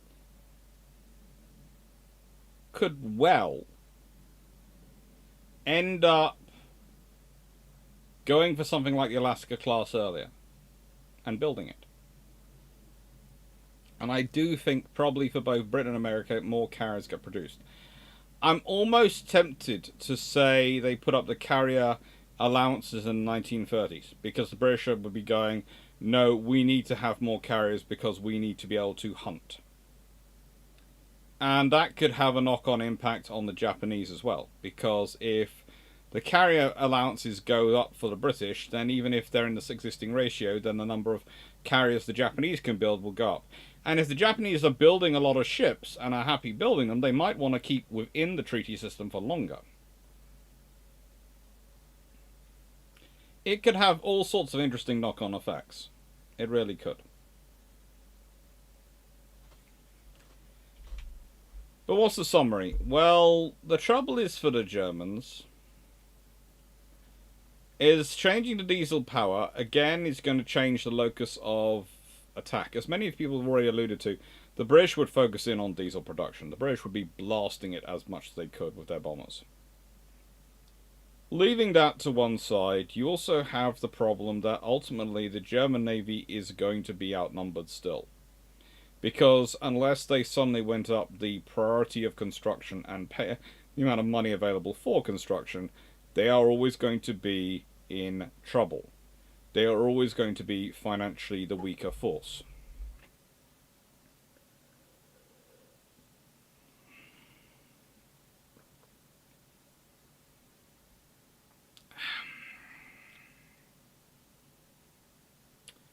And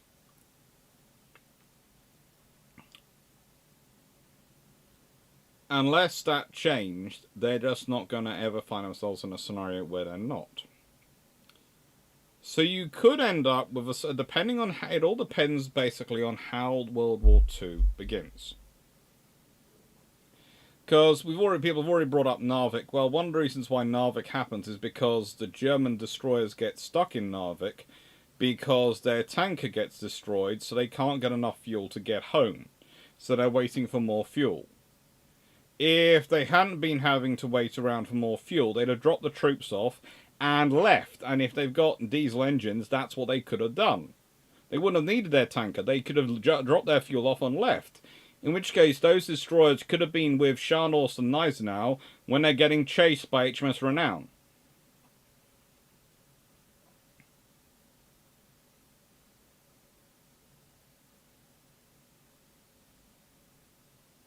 However, there's also the possibility that because of their ranges, that Scharnhorst or Gneisenau, one of them, could be out a long way from home on a mission in the Indian Ocean. And the Deutschland class and the Admiral Hippers and all the available cruisers could have members of their class out far away around the world to start raiding missions. And this would, of course, cause the Royal Navy huge amounts of trouble.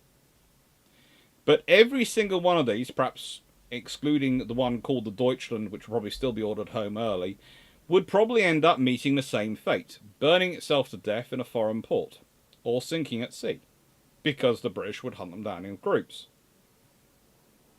Now, what was then left would then be used in task force organisations.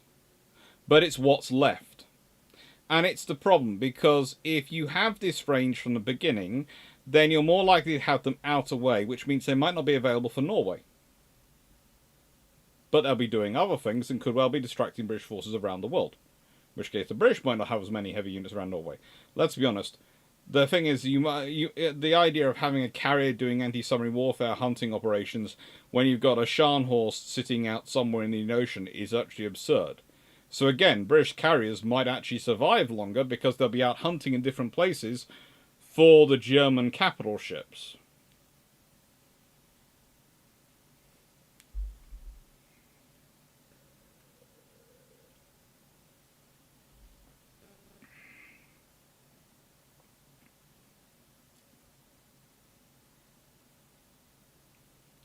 Basically, everything changes.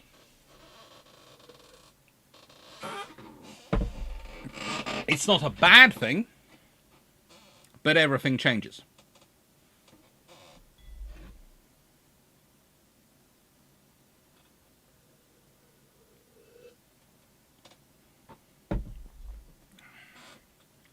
So, have we reached summary? And I'm going to make this roughly 2 hours long tonight because, as I said, my mum is waiting inside, and that's one of the reasons why I had Zebby out with me, so she had less pressure on her own this evening. So I'm gonna, as I said, 2 hours. So any questions? We've got 10 more minutes, and I've almost run bang on to time for me. So I'm.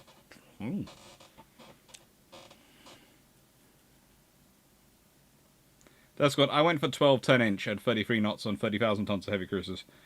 Yeah, that would work, but why are you gone for 10-inch? I know 10-inch works in UAD. It does work in the real life 10-inch is the 10-inch in real life doesn't work in UAD. It does. Carl always has opinions about starting. Honestly, this sort of thing seems to be creating exactly the situation Fisher imagined for the Invincibles being built. Maybe you get the 12-inch cruiser killers all over again. I wouldn't be surprised. Honestly, I wouldn't be surprised. As I said, I think the Americans go for the Alaskas. I wouldn't be surprised if the British get something like that. I think the British would be twin 14-inch gun Renown versions. I think there is another option for the Vanguards in that you, instead of getting the Vanguards with the 15-inch guns, you get a sort of Vanguard design which has 6 14-inch guns. Because think about it, you already have a twin turret 14-inch gun design already being built. And that's historically accurate. Bilge Pumps 117 will be up tomorrow. Sorry. I've just had one of those weeks.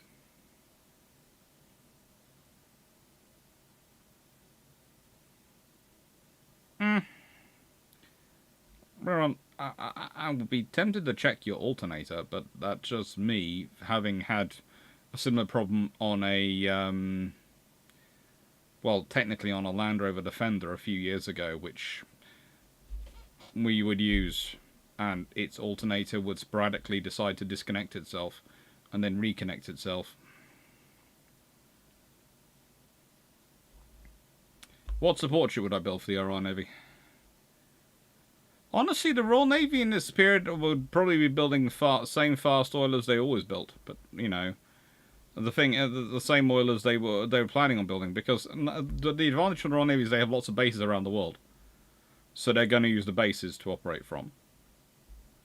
They're not going to be doing support ships. The Germans need to do support ships because their support is back in Germany.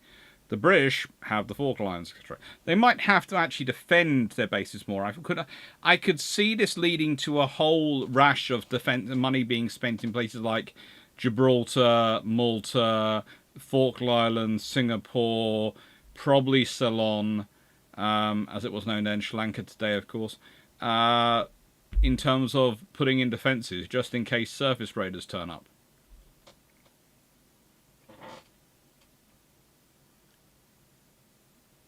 Guess what? Because it's the biggest gun that's still got a heavy cruiser and all the waves, and I wanted to avoid it being bounced by battlecruiser 16-inch guns. Okay.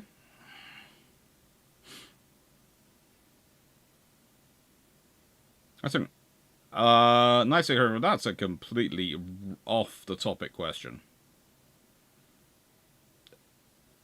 Honestly, they got an S2 tracker in the 1940s, then probably their whatever aircraft they're producing is a clone of the S2 tracker.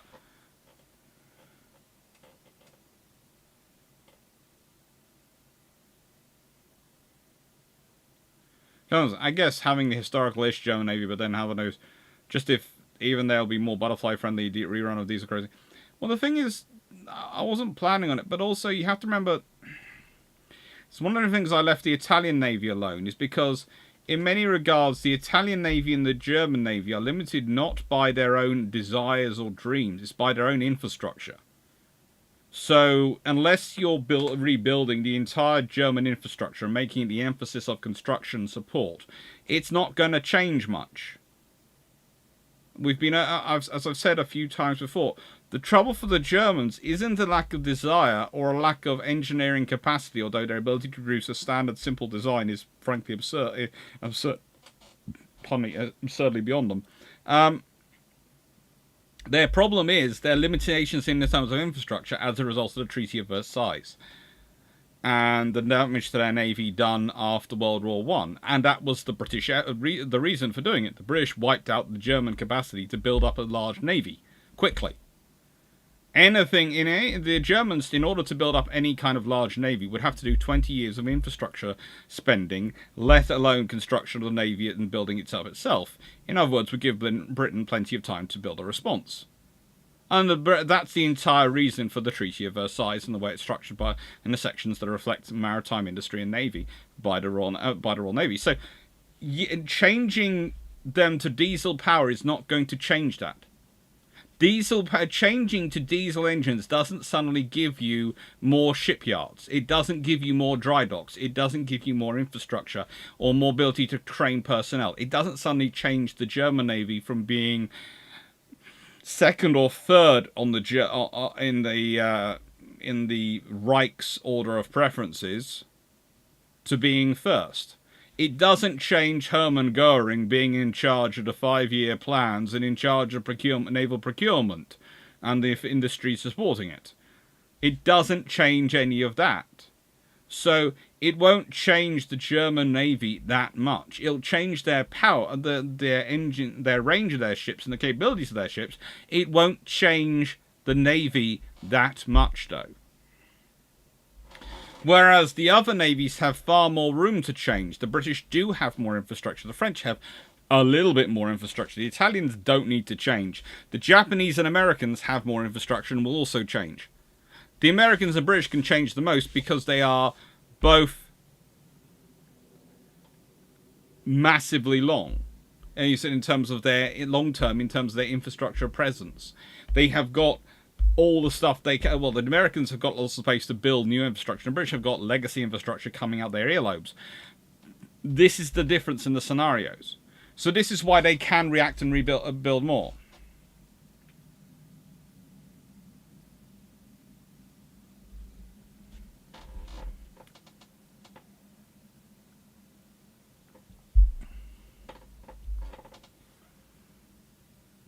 Code 85. Would they build escort carriers only able to make 20 knots? Why do they need to build escort carriers faster than that? Because the escort carrier doesn't need to be fast to catch the ships. The escort carrier's purpose isn't to go catching ships itself. It's to sit with the convoy and provide aircraft going on and off. They might build light fleet carriers earlier or some sort of fleet carrier earlier to support the task groups. But that's different scenario. That's a different scenario. As I said, I think there will be more carriers built. I think initially they'd be more... I wouldn't be surprised if you get another Ark Royal ordered. And I wouldn't be surprised if you got more of the Illustrious class built by the time World War II begins. There are issues in the management infrastructure. Yes, that's the limitations on the Germans. So, you know, this is the problem whenever we start discussing the Germans and start doing what-ifs and people want to change things on the Germans what-ifs. Unless you fundamentally change the realities of their infrastructure, you are not going to change a scenario. If you suddenly made Germany an island nation, stuck it in the middle of the Pacific, with all their industries, but stuck them in the middle of the Pacific, let's say suddenly swapped the spaces of Hawaii and Germany around, and suddenly the German Navy becomes the priority for their defence spending, then you'd have a very different German Navy produced. But until you do that, Germany is a land power with a huge land border. The army's always going to come first. Followed by that, it's the Air Force. The Navy's distant third.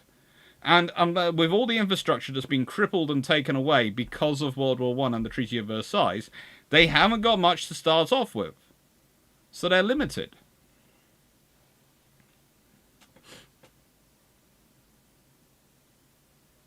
Does all this affect German overseas trade? Well, they'd still be blockaded by the British. Even if you have long-range vessels, do you imagine getting a convoy past Britain? The Royal Navy would go, "Hello, convoy. Oh, you've got escorts. Oh, great, we can kill them all off."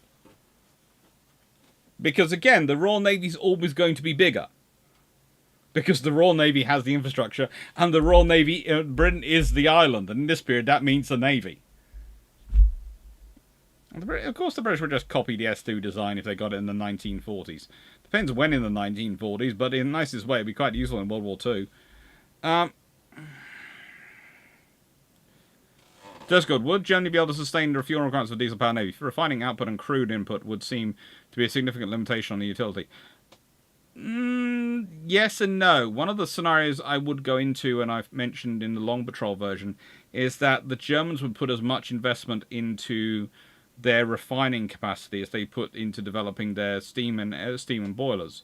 So, if they put the same amount of money into their diesel stocks as they put into fuel oil stocks, and as they put into various other things, they would probably find themselves in a far better position.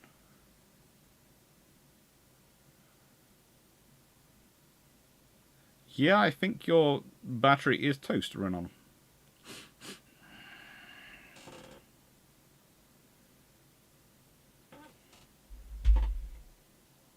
Hello, Jerry Thatcher.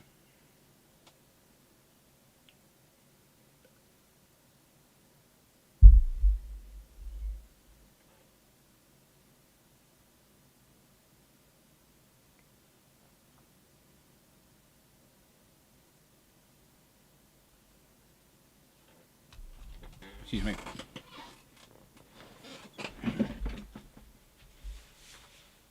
Oh, it's the Feral Research Assistant. Right. So, as said, it is roughly 2 hours, according to me. I'm going to check the actual live stream itself. Yes. So, oh goodness me, I need to lose weight. Just saw myself on the video and went, oh god, stomach's still sticking out. I'm doing the exercise, and I am eating a vaguely healthy diet. All as well. Thank you, Richards. I've done an update earlier week on the pay situation. I won't get paid till April. Then I will get my pay, but I will get it in April. General Thatcher, if Hitler had not declared war against the US, would they have still got involved in the German war? And could we have won it without them? We could have won it without them. It would have been different, but we could have won it without them.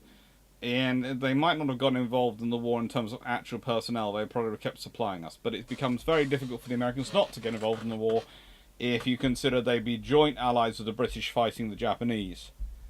So, you know, that's the scenario. The Americans will be fighting the Japanese. There's going to be a lot of support coming back towards Britain anyway, so it'd be interesting.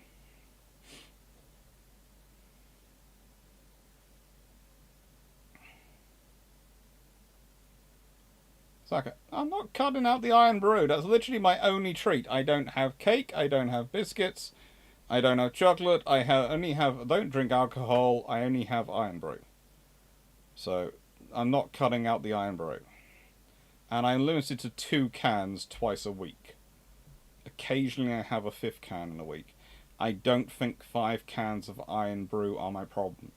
I think probably it's 7 to 8 hours a day sitting in this chair, writing and preparing stuff.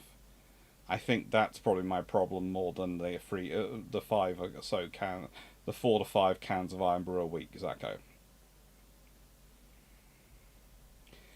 Oh, I could do them standing up, but honestly, I have considered getting a standing desk, consorting it all out for a standing scenario, but I like my desk.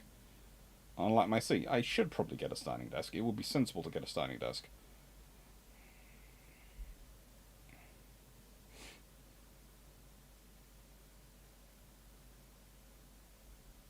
Churchill used to compose his speeches in the bath.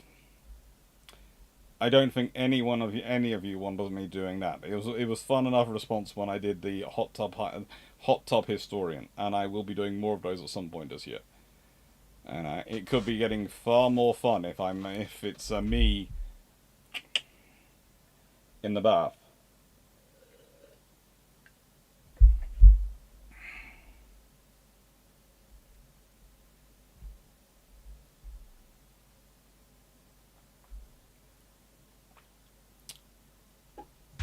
I don't even have cake on my birthday because of that at the moment. And I've also cut out basically carbs. As a rule, I'm not having bread or anything like that. It's meat and veg. But as I said, it's the hour sitting down that's the problem. I know what the problem is. I do get reminded by my Fitbit every time when it goes, you've only done 50 steps this last hour. You've only done 20 steps this last hour. You've only done this.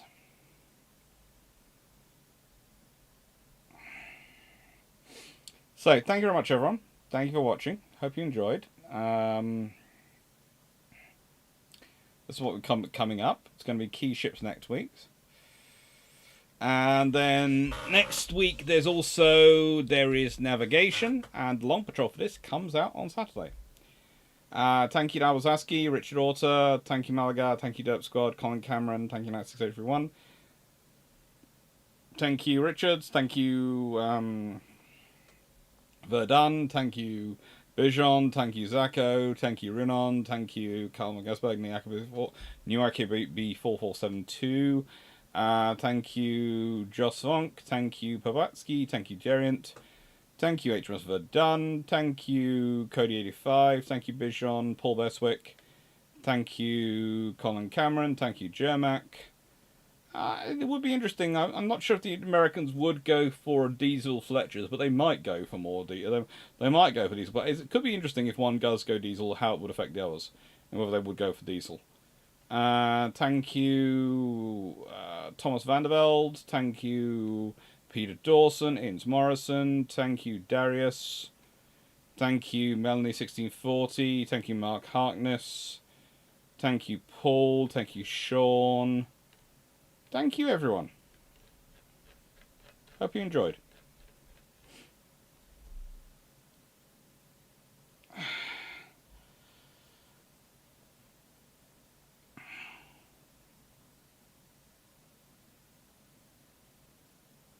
happy birthday, Richards. Thank you. Thank you, Bishop.